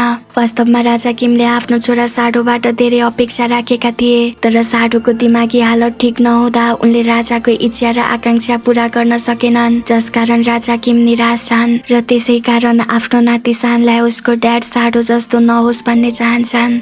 सानको हेल्प गर्न सक्ने एक मात्र रानी हिजिन थिइन्, त्यसैले ड्योग्मीले रानी हिजिनलाई भेटेर सानको हेल्प गर्न बिन्ती गर्छिन्। तब हिजिनले राजा किमलाई भेटेर सानलाई माफ गरिदिन रिक्वेस्ट गर्छिन् अनि आफ्नो नातिलाई धेरै माया गर्ने राजा किम पनि सानलाई धेरै पीडा दिन चाहँदैनथे, तर आफू राजा भएकोले सबैलाई उस्तै नियममा राख्नु उनको कर्तव्य थियो। भोलिपल्ट उनले सबै मिनिस्टरलाई कोर्टमा बोलाएर सानलाई माफी दिएको घोषणा गर्छन्, जुन कुराबाट रिमको छोरा युन र सेकेन्ड स्टेट काउन्सिलर हङ भने कति पनि खुसी छैनन्। सानलाई माफ गरिएको खबर सुनेपछि ड्योग्मी भाग्दै उसको दरबारमा पुग्छिन्। तब सान आफ्नो दरबारबाट बाहिर निस्कदा ड्योग्मीलाई देखेर मुस्कुराउँछ अनि ड्योग्मी उसलाई देखेर। त्यसपछि सान कोर्टमा आएर आफ्नो हजुरबाको अघि माफी मागेर घुँडा टेक्छ। राजा उसको नजिक गई हात समातेर भन्छन् कि जब तिमी यो सिंहासनमा बस्नेछौ तब तिमीले साँच्चै मलाई बुझ्नेछौ। साँझ ड्युकमीले एउटी सानी केटीलाई दरबारमा प्रवेश गर्न खोजिरहेको देख्छिन्, तर गार्डले भित्र पस्न दिइरहेका थिएनन्। त्यसैले उनी त्यो सानी केटीको नजिक पुग्छिन् अनि त्यो सानी केटी ड्यान बताउँछिन् कि उनी आफ्नो दाइलाई नयाँ कपडा दिन आएकी हुन्। जुन कुरा सुनेपछि ड्युकमीले त्यो केटीलाई दरबारभित्र जान हेल्प गर्छिन्। त्यसपछि ड्युकमीलाई थाहा हुन्छ कि ड्यान जङकी बहिनी रहेछन् भनेर। ड्यान गइसकेपछि जङले ड्युकमीलाई आफ्नै बहिनीबाट टाढा रहन भन्छ र ड्युकमीसँग आफ्नै बहिनीलाई देख्दा खुसी छैन किनकि उसले उनलाई विश्वास गर्दैन। त्यसपछि जङले ड्युकमीलाई आफ्नो नजिक तानेर फुसफुसाउँछ कि कसैले सानको सजाय हटाउन रानी हिजिनको सहारा लियो। के तिमी क्राउन प्रिन्सको सबैभन्दा नजिकको विश्वासिलो पात्र बनेर मेरो ठाउँ लिन खोजिरहेकी छेउ? जङ यति भनेर त्यहाँबाट जान्छ, तर हामी देख्छौँ कि परबाट उनीहरूलाई कसैले हेरिरहेको छ भनेर। अर्को दिन सान नुहाउँदैछ र कोर्ट लेडी बाईलाई मात्र सान नुहाउने ठाउँमा जाने अनुमति छ, तर उनी पनि बिरामी भएकोले सानले उनलाई हेल्थ चेकअपको लागि डाक्टरकोमा पठाउँछ। सान आज अलि रिसमा छ र उसले नुहाउने ठाउँमा कोर्ट लेडीले जडीबुटी हाल्नु पर्ने थियो, तर उसको रिसबाट जानकार सबै न्यू कोर्ट लेडी नुहाउने ठाउँमा जान डराउँछन्। वास्तवमा हिजो ड्युकमीलाई जङसँगै एकदमै नजिक भएको देख्ने सान र क्याङटे थिए र उनलाई जङको त्यस्तो नजिक देखेको याद गर्दा सानको अहिले पनि पारो तातेर आएको छ।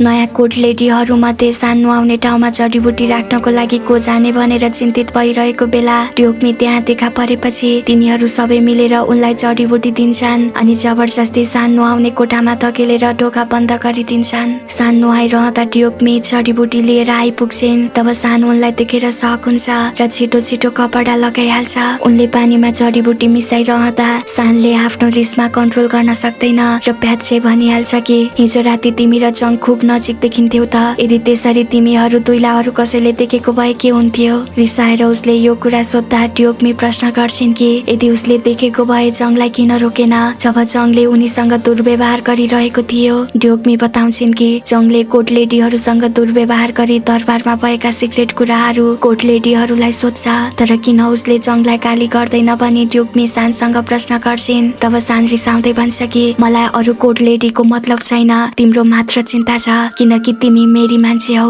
उसको कुरा सुनेर उनी छक्क पर्छिन् र उसलाई चिन्तामा पारेकोमा माफी माग्छिन्। जब उनी तातो पानी बाथटबमा मिसाउन भाँडा उचाल्छिन्, तर उसको हट बडीलाई देखेर छक्क परेकी ड्युकमीका हातबाट पानीको भाँडा फुत्किन्छ र उनी सानसँगै बाथटबमा खस्छिन्। त्यसपछि सानले उनलाई समात्छ र यहाँ यी दुवैजना एकअर्काको निकै नजिक भएकोले दुवैको मुटुको धड्कन तेज हुन्छ।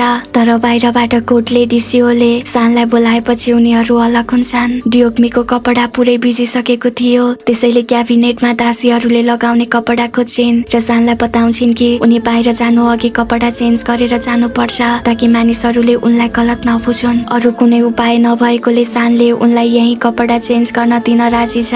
उनले पर्दा लगाएर आफ्नो भिजेको कपडा चेन्ज गर्छिन् भने सान अर्कोपट्टि फर्किएर बस्छ, तर त्यहाँ राखिएको ऐनामा उसले ड्युकमीको बायाँ काँधमा रहेको ट्याटु देख्छ। यता लेडी सियोले ड्युकमीलाई जबरजस्ती भित्र पठाउने दासीहरूलाई कराइरहेकी छिन् किनकि सान रिसमा थियो र ड्युकमी एक्लै छिन् भनेर उनलाई चिन्ताले सताइरहेको छ।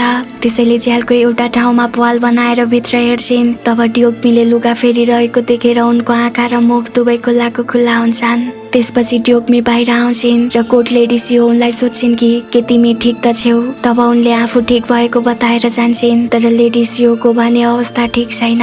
बाहिर आएर ड्युकमीले सानको बडीलाई याद गरेर नर्भस हुन्छन् भने यता सान पनि उनलाई याद गर्नमा व्यस्त छ र धेरै दिनसम्म यसको असरले सान पढ्ने बेलामा पनि टोलाइरहेको हुन्छ। उसले ड्युकमीको बारेमा सोचेर उनको काँधमा भएको ट्याटुको चित्र बनाउँछ। तब त्यति नै बेला केटीहरू बोलेको आवाज आएपछि बाहिर हेर्दा देख्छ कि ड्युकमी र उनका साथीहरू पिकनिकमा आएका छन्। उनीहरू आफूलाई मनपर्ने केटाहरूको बारेमा बताउँछन्, कसैले जङ मनपर्ने बताउँछन् भने कसैले सोल्जर मनपर्ने बताउँछन्, जसलाई सुनेर सानलाई खुब रिस उठ्छ। तर ड्युकमीले आफ्नो मनपर्ने केटाको बारेमा बताउने पालो आउँदा उनले कसको नाम लिन्छन् भन्ने सुन्नलाई सान कान ठाडो पारेर बस्छ। अनि जब ड्युकमीले मलाई क्राउन प्रिन्स मनपर्छ भनेर साथीहरूलाई बताउँछिन्, तब सान उनले आफूलाई मन पराउने रहेछन् भन्ने थाहा पाएर यति धेरै खुसी हुन्छ कि आफ्नो बडीगार्ड क्याङटेको अघि त्यो खुसी लुकाउन बाहिर जान्छ र खुसीमा जोड जोडले एक्लै हाँस्न थाल्छ। भोलिपल्ट लेडी सियोले ड्युकमीलाई बगैँचामा पानी हाल्ने काम लगाउँछिन्। तब सान त्यहाँ आइपुग्छ र उनीसँग कुरा गर्न थाल्छ अनि उनको हात समातेर खुसी हुँदै फुलेको फुल देखाउँदै भन्छ कि यो उसको ड्याडको मृत्युपछि अहिले बल्ल फुलेको फुल हो। उनी सोच्छिन् किन उसले यो सब भनिरहेको छ।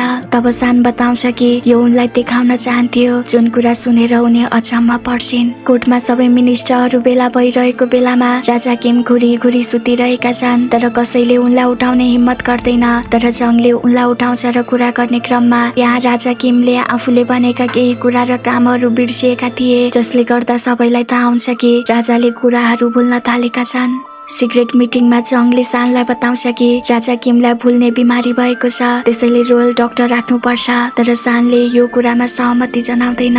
3 महिनापछिको पहिलो छुट्टीमा ट्योगमी एलमसँग बजार घुम्न जान्छन्, जहाँ एउटा व्यक्तिले उनीहरूलाई पछ्याइरहेको थियो। एलमले केही अनौठो देखेपछि ट्योगमीलाई एक्लै दरबार फर्किन भनेर आफू अर्को बाटो लाग्छिन्। तब 3 जना मान्छेले उनको फलो गर्छन्, किनकि तीमध्ये एकजनाको भाइलाई उनले विष दिएर मारिदिएकी थिइन्, जो सानको रोयल गार्ड थियो। एलमले यी 3 जनालाई पनि छुरा हानेर मारिदिन्छन्, तर परबाट एउटा मान्छेले यो सब देख्छ र हात्तिँदै गएर ट्योगमीको हात समात्छ, किनकि उसले एलम र ट्योगमीलाई सँगै हिँडेको देखेको थियो। त्यसैले उनलाई पुलिसमा लैजान खोज्छ। तब त्यति नै बेला ट्योगमीलाई अघि नै देखिबाट हेरिरहेको केटा आएर त्यो मान्छेलाई त्यहाँबाट भगाउँछ, अनि उनलाई पनि त्यो मान्छे पागल होला भन्ने लाग्छ। ट्योगमीले चिन्छिन् कि जसले उनको रक्षा गर्यो त्यो उनको भाइ हो भनेर। त्यसैले उनी आफ्नो भाइलाई देखेर भावुक हुन्छन्, किनकि बाल्यकालमा छुट्टिएदेखिबाट उनले उसलाई भेट्न पाएकी थिएनन् र आज वर्षौपछि भेट्न पाउँदा खुसीले अँगालो हालेर दुवैजना रुन्छन्। उही समयमा सानलाई खाना सर्भ गर्न आज कोर्ट लेडी सियो जान्छन्। त्यसैले सानले सोध्छ कि आज ट्योगमी किन आइनन्। तब लेडी सियोले झुट बोलिदिन्छन् कि ट्योगमी बिरामी भएर आइनन्, जसलाई सुन्ने बित्तिकै सान ट्योगमीको लागि अलि चिन्तित हुन्छ। अर्को दिन ट्योगमीले बगैँचामा पानी हालिरहेको बेला सान त्यहाँ आइपुग्छ र सोध्छ कि के तिमी ठिक भयौ। उसको कुरा ट्योगमीले बुझ्दिनन्। तब सान भन्छ कि हिजो लेडी सियोले उनी बिरामी भएको बताएकी थिइन्, जसलाई सुन्ने बित्तिकै ट्योगमीले खोकी लागेको नाटक गर्छिन् र टाढा जान खोज्छिन्। तर सानले उनको हात समातेर टाउकोमा चामेर उनलाई ज्वरो आएको छ कि छैन भनी चेक गर्छ, जसले ट्योगमीलाई नर्भस बनाउँछ। त्यसपछि ट्योगमी सानको बारेमा सोचिरहेको बेला हेड कोर्ट लेडी जो त्यहाँ आइपुग्छिन् र उनलाई आफूसँगै लैजान्छिन्। लेडी जोले ट्योगमीलाई सानकी कन्क्युबाइन यानि कि उपपत्नी बन्न भन्छन्, तर ट्योगमी त्यसको लागि अस्वीकार गर्छिन् र बताउँछिन् कि उनी सानकी कन्क्युबाइन बन्न चाहदिनन्। यता लेडी सियोले सानको लागि सुन्तला लिएर आउँछिन्, तर सानले यो खान अस्वीकार गर्छ र यो सुन्तला लगेर कोर्ट लेडीलाई बाँडिदिन भन्छ। तब लेडी सियो बताउँछिन् कि सबै कोर्ट लेडीले सुन्तला मन पराउँछन्, अनि यो लगेर दिए भने त झन् सबै झगडा गर्नेछन्। उनको कुरा सुनेपछि सानले ट्योगमीलाई याद गर्छ र त्यो सुन्तला लेडी सियोले नदेख्ने गरी आफ्नो कपडामा लुकाउँछ। लेडी सियोले त्यो सुन्तला भाँडामा देख्दिनन्, तर सान झुट बोलिदिन्छ कि उसले सुन्तला खायो, जसलाई सुनेर उनी अचम्म पर्दै सोध्छिन् कि उसले बोक्रैसँग सुन्तला खायो। तब सानले मुस्कुराउँदै हो भनेर टाउको हल्लाउँछ। पछि ट्योगमीले सानलाई पढाइमा हेल्प गर्छिन्। सानले स्वीकार गर्छ कि उसले उनलाई मन पराउँछ भनेर, अनि उनलाई सुन्तला दिन्छ, तर उनले सुन्तला अस्वीकार गर्छिन्। तब सानले महसुस गर्छ कि उनले सुन्तला होइन आफ्नो भावनालाई अस्वीकार गरिरहेकी छिन्, त्यसैले ऊ रिसाएर जान्छ। हेड कोर्ट लेडी जोले सेकेन्ड स्टेट काउन्सिलर हङलाई भेट्छिन्। तब हङले बताउँछन् कि राजा किमले बिस्तारै कुराहरू बिर्सिन थालेका छन् भनेर, यानि कि राजा डिमेन्सियाको शिकार भएका छन्। तर यो कुरा पक्का नभएकोले हेड कोर्ट लेडी जो यो सुनिश्चित गर्न राजा किमको दरबारमा राजालाई स्टोरी पढेर सुनाउने बहानामा जान्छन्। तब पक्का हुन्छन् कि राजा डिमेन्सियाको शिकार भइसकेका छन् भनेर। त्यसैले उनले राजाले पढ्ने र मन पराउने सबै पुस्तकहरू चलाइदिन कोर्ट लेडीलाई आदेश दिन्छन्, तर उनले झुट बोल्छिन् कि यो राजाको अर्डर हो। एक दिन सानले ट्योगमीलाई उनको भाइसँग देख्छ। ट्योगमीलाई भाइले स्लिप उपहार स्वरूप लगाइदिन्छ, तर सानलाई थाहा छैन कि यो ट्योगमीको भाइ हो भनेर। त्यसैले ऊ जेलस भएर रिसाउँदै गेटबाट नै फर्किएर जान्छ। पछि सानले उनलाई लाइब्रेरीमा भेट्छ। उसलाई टोलाएको देखेर उनी सोच्छिन् उसले के सोचिरहेको छ। तब सान भन्छ, म तिम्रै बारेमा सोच्दैछु, तिमीलाई मैले चिन्छु जस्तो लाग्थ्यो, तर आज पहिलो पटक लाग्यो कि म तिमीलाई चिन्दिन। सान सोध्छ कि तिमी मेरी हौ। तब ट्योगमी भन्छन्, हो, र मैले सदैव तपाईको सेवा र रक्षा गर्ने शपथ लिएकी छु। तर सान अझ सोध्छ, त्यसो भए के तिम्रो सबै मेरो हो? तिम्रो विचार, तिम्रो इच्छा र तिम्रो हृदय, के तिनीहरू सबै मेरा हुन्? सानको कुरा सुनेर छक्क परेकी उनले बताउँछिन् कि कोर्ट लेडीको पनि आफ्नै इच्छा र हृदय हुन्छ, जुन अरूलाई मामुली लाग्न सक्छ, अनि उनी उसकी भए पनि उनको सबै कुरा उसको होइनन्। ड्योग्मीको कुरा सुनेर सानलाई रिस उठेपछि उनको नजिकै जान्छ र उनको गालामा मायाले स्पर्श गर्छ अनि उनको घाँटीमा हात राखेर आफ्नो नजिक तान्छ। त्यसपछि भन्छ कि तिमी पुरै मेरो निर्णयमा निर्भर छेउ, तिम्रो हरेक भाग मेरो हो, यहाँसम्म कि तिम्रो मृत्यु र जीवन पनि मेरो इच्छामा हुनेछ र यो कुरालाई कहिल्यै नबिर्सिनु। यति भनेर सान त्यहाँबाट जान्छ, तर ड्योग्मी उसको कुराले स्तब्ध भएर त्यहीँ धेरै बेरसम्म उभिरहन्छन्। भोलिपल्ट वृद्ध र बिरामी कोट लेडी पार्कले सानलाई केही दिन चाहन्छन्। तब ड्योग्मीले लेडी पार्कलाई सानसम्म पुर्याउन हेल्प गर्छिन्, तर बाटोमा नै हेड कोट लेडी जोले उनीहरूलाई रोक्छिन् र ड्योग्मीलाई त्यहाँबाट पठाएर लेडी पार्कलाई आफ्नो साथमा लैजान्छन्। अनि पछि हामी देख्छौं कि हेड कोट लेडी जोले लेडी पार्कलाई रस्सीले बाँधेर कुटपिट गरी यातना दिएकी छिन्। वास्तवमा कोट लेडी पार्कलाई थाहा थियो कि हेड कोट लेडी जो राजा किमकी पत्नी बन्न चाहन्थिन्, तर राजा किमले लेडी जोलाई नरोजिकन उनको साथी रहेकी यङ यानि कि सानकी हजुरआमालाई आफ्नी कन्क्युबाइन बनाए। त्यसैले कोट लेडी जोले राजा किमसँग बदला लिने अठोट गरिन् र अझै पनि गर्दैछिन्। उनले क्राउन प्रिन्स साडो यानि कि सानका ड्याडलाई पागल बनाइन्। साडो र राजा किमको बीचमा दरार पैदा गरी बाउ छोरालाई शत्रु बनाइन् र अब यो सुनिश्चित गर्न चाहन्छन् कि सान राजा नबनोस्, किनकि सान यङको वंशज हो। साँझमा हेड कोट लेडी जोले ड्योग्मीलाई बोलाउँछिन् र उनलाई सानकी कन्क्युबाइन बन्न फेरि एकपटक मनाउने प्रयास गर्छिन् ताकि ड्योग्मीलाई सानको वरिपरि राखेर उनी मार्फत सानका सम्पूर्ण गतिविधिमा नजर राख्न सकुन्। तर ड्योग्मीले यसपटक पनि अस्वीकार गर्छिन् र भन्छन् कि म सानलाई विश्वास गर्छु, उहाँ एक असल राजा बन्नुहुनेछ। ड्योग्मीको इन्कारको परिणाम स्वरूप कोट लेडी जोको अधीनमा रहेका कोट लेडीहरूले उनको कोठामा जताततै खोजी गर्छन् र तिनीहरूले मोरल एजुकेसन अफ वुमेन नाम गरेको बुक फेला पार्छन्, जुन उनलाई सानोमा राजा किमले दिएका थिए। यो रोयल कन्क्युबाइन यङले लेखेको बुक थियो। त्यसैले ड्योग्मीलाई रोयल फ्यामिलीसँग सम्बन्धित वस्तु चोरेको आरोप लगाइन्छ र तिनीहरूले यो कुरा रानी हिजिनलाई रिपोर्ट गर्छन् अनि रोयल बुक हो भनेर प्रमाणित गरिसकेपछि ड्योग्मीलाई मृत्युदण्ड दिने घोषणा गरिन्छ। तब उनले आफूलाई व्याख्या गर्ने एक मौका दिनको लागि रानी हिजिन सामु बिन्ती गर्छिन्। त्यसैले रानी हिजिनले ड्योग्मीलाई मन पराउने भएकोले एक मौका दिन्छन्। ड्योग्मी बताउँछिन् कि राजा किमले उनलाई यो बुक दिएका थिए जब उनी सानी दासी थिइन्, तर यो कुराको कुनै प्रमाण नभएकोले रानी हिजिनले सोधपुछको लागि सानलाई सामेल गराउँछिन्। तब पनि ड्योग्मी जिद्दी गर्छिन् कि यो किताब राजा किमले नै उनलाई दिएका थिए भनेर। रानी हिजिन र सानले ड्योग्मीलाई राजा किमको दरबारमा लैजान्छन् र सबै कुरा बताएर सोध्छन् कि के उनले नै ड्योग्मीलाई यो बुक दिएका थिए। राजा बुढो भइसकेका छन् र वर्षौं अघि भएको कुरा याद गर्न सक्दैनन्, तर सानलाई थाहा छ कि हजुरबालाई डिमेन्सिया छ भनेर। त्यसैले उसले हजुरबाको अघि घुँडा टेकेर बिन्ती गर्छ कि ड्योग्मीलाई मृत्युदण्ड दिनुको सट्टा दरबारबाट निकालियो भने राम्रो हुनेछ।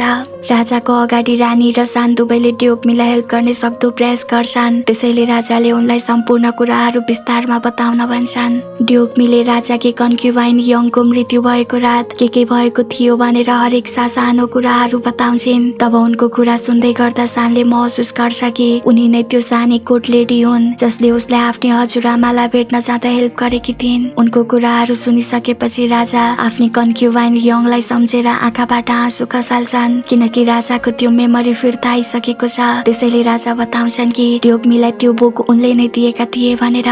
उनले यहाँ ड्योग्मीको प्रशंसा पनि गर्छन् र सम्पूर्ण कुरा क्लियर भइसकेपछि ड्योग्मीलाई अब सजाय हुँदैन। त्यसैले उनी निकै खुसी छिन् अनि सान पनि खुसी हुन्छ।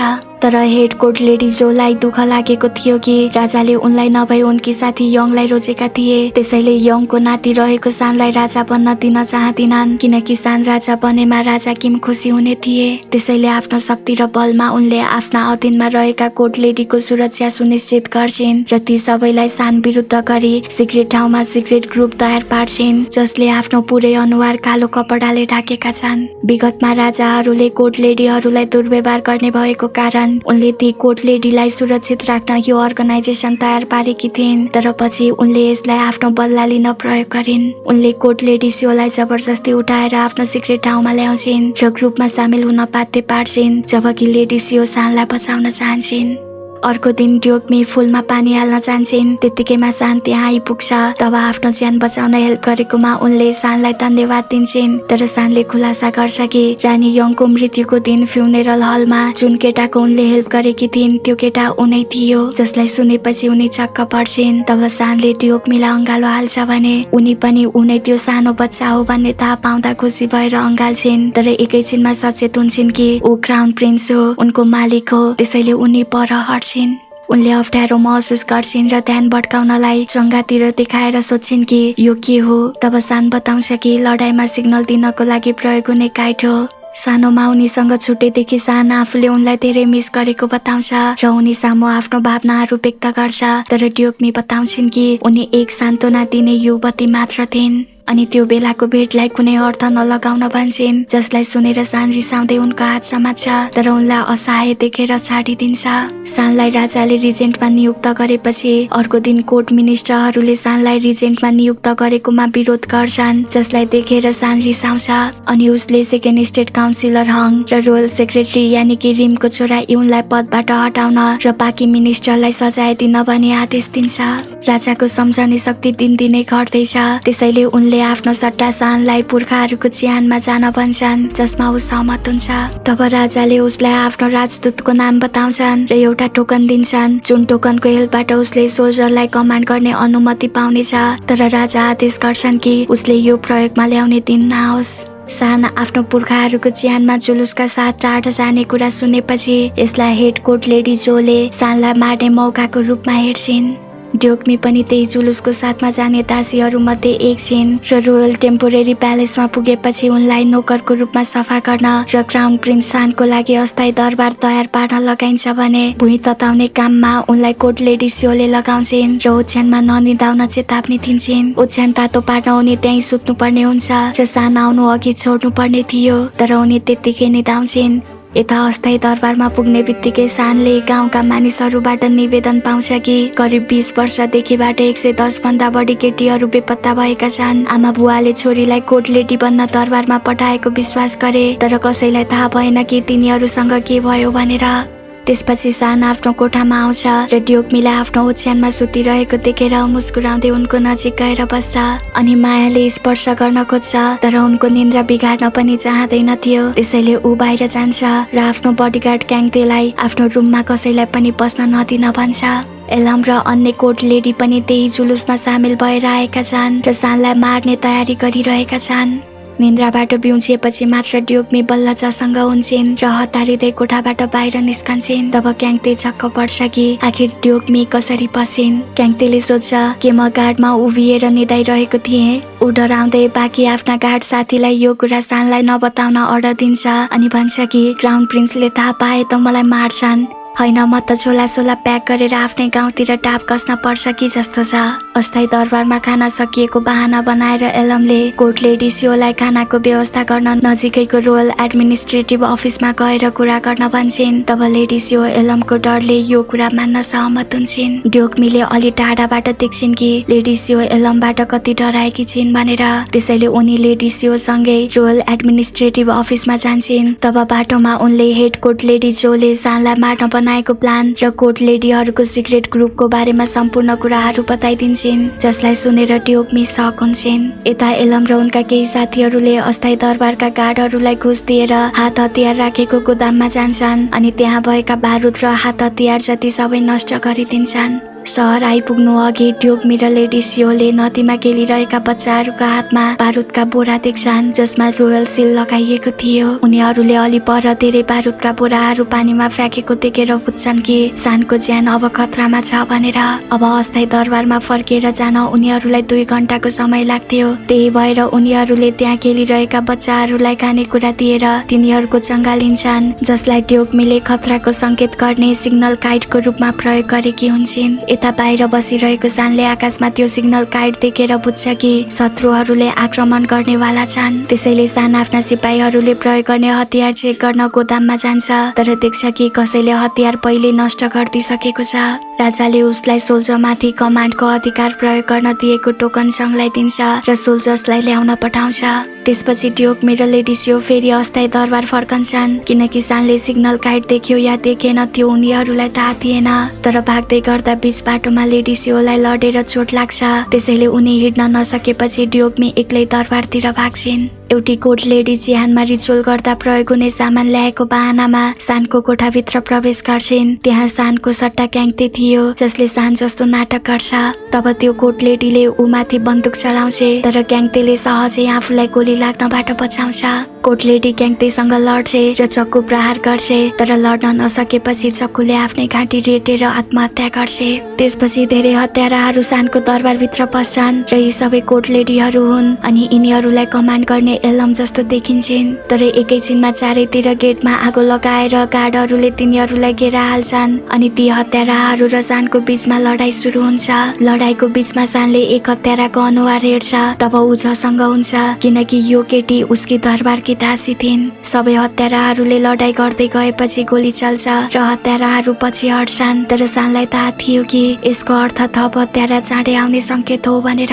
त्यसैले ऊ हत्याराहरूको पर्खाइमा गार्डको लाइन बनाउँछ किनकि तिनीहरू धेरै संख्यामा हुनेछन् तर जङ्गले सोल्जर्स नल्याएसम्म सानले तिनीहरूको सामना गर्न आवश्यक छ। हत्याराहरूको ठुलो फौज चाँडै आइपुग्छन् र सानसँग थोरै गार्डहरू मात्र थिए तर सही समयमा जङ्गली सोल्जर्सहरूलाई लिएर आइपुग्छ। त्यसैले ती हत्याराहरूले सानलाई चोट पुर्याउन सक्दैनन् भने हत्याराहरू समातिन्छन्। तब सानले शान्तिको सास फेर्छ र आफ्नो ज्यान बचाएकोमा जङ्गलाई धन्यवाद दिएर अँगालो हाल्छ। अनि केही ताजा हावा लिन बाहिर जाँदा उसले ड्युकमीलाई दौडदै आफूतिर आइरहेको देख्छ भने उसलाई सकुशल देखेर ड्युकमी पनि ढुक्क हुन्छन् र मुस्कुराउँछिन्। उनी शान्तिर दौडिन्छन् र ऊ पनि उनीतिर दौडिन्छ। उनी सानकै काखमा ढल्छिन् किनकि खतराबारे उसलाई बताउन 2 घण्टाको बाटो भाग्दा उनी थकित भएकी छिन्। ड्युकमी ढुक्क हुन्छन् कि उसले सिग्नल काइट देख्यो। थकित भएकोले उनी उसकै काखमा निदाउँछिन्। तब सान भन्छ मलाई थाहा थियो सिग्नल पठाउने तिमी नै थियौ। म मर्छु कि भनेर सोचाउँदा मैले भगवानसँग एउटै मात्र प्रार्थना गरेको थिएँ कि एक पटक भए पनि म तिमीलाई हेर्न पाऊँ। यति भन्दा उसका आँखाबाट आँसु खस्छ र मायाले उनको गालामा स्पर्श गर्छ। तब त्यति नै बेला जङ त्यहाँ आइपुग्छ अनि उसलाई सबैले खोजिरहेको बताउँछ। तर सानले वास्ता नगरिकन एकछिन पर्खिन भन्छ किनकि ड्युकमी उसको काखमा सुतिरहेकी छिन्। जङले सम्झाउँछ कि वास्तवमा उसको शत्रु को हो भनेर खोज्नलाई जरुरी छ र उसको लागि धेरैजनाले आफ्नो ज्यान खतरामा राखेका छन्। यतिकैमा कोट लेडी सियो त्यहाँ भाग्दै आएपछि सानले ड्युकमीलाई उनको काखमा दिएर उनको ख्याल राख्न भनेर जान्छ। सानका हत्यारा यानि कि कोट लेडीहरूले सानलाई मार्न असफल भएको खबर हेड कोट लेडी जोलाई दिन्छन्। तब उनी सानलाई मार्ने अर्को प्लानका साथ सेकेन्ड स्टेट काउन्सिलर हङलाई भेट्न जान्छन् अनि उनकै प्लान अनुसार हङले राजालाई भेट्छन् र सानमाथि यो आरोप लगाउँछन् कि सानले आफू राजा र जनताको नजरमा राम्रो बन्नको लागि आफैमाथि हमला गराएको थियो भनेर। त्यसपछि सानले पुर्खाहरूको चिहानमा रिचुअल गरी दरबार फर्कन्छ भने राजाले सानमाथि साँच्चै हमला भएको हो कि होइन भने छानबिन गर्न पठाउँछन् र सानलाई आफ्नो दरबारको नजिकैको नयाँ दरबारमा बस्न आदेश दिन्छन्। अर्को दिन ड्युकमी सानकै बारेमा सोच्छिन् र लाइब्रेरीमा नै निदाउँछिन्।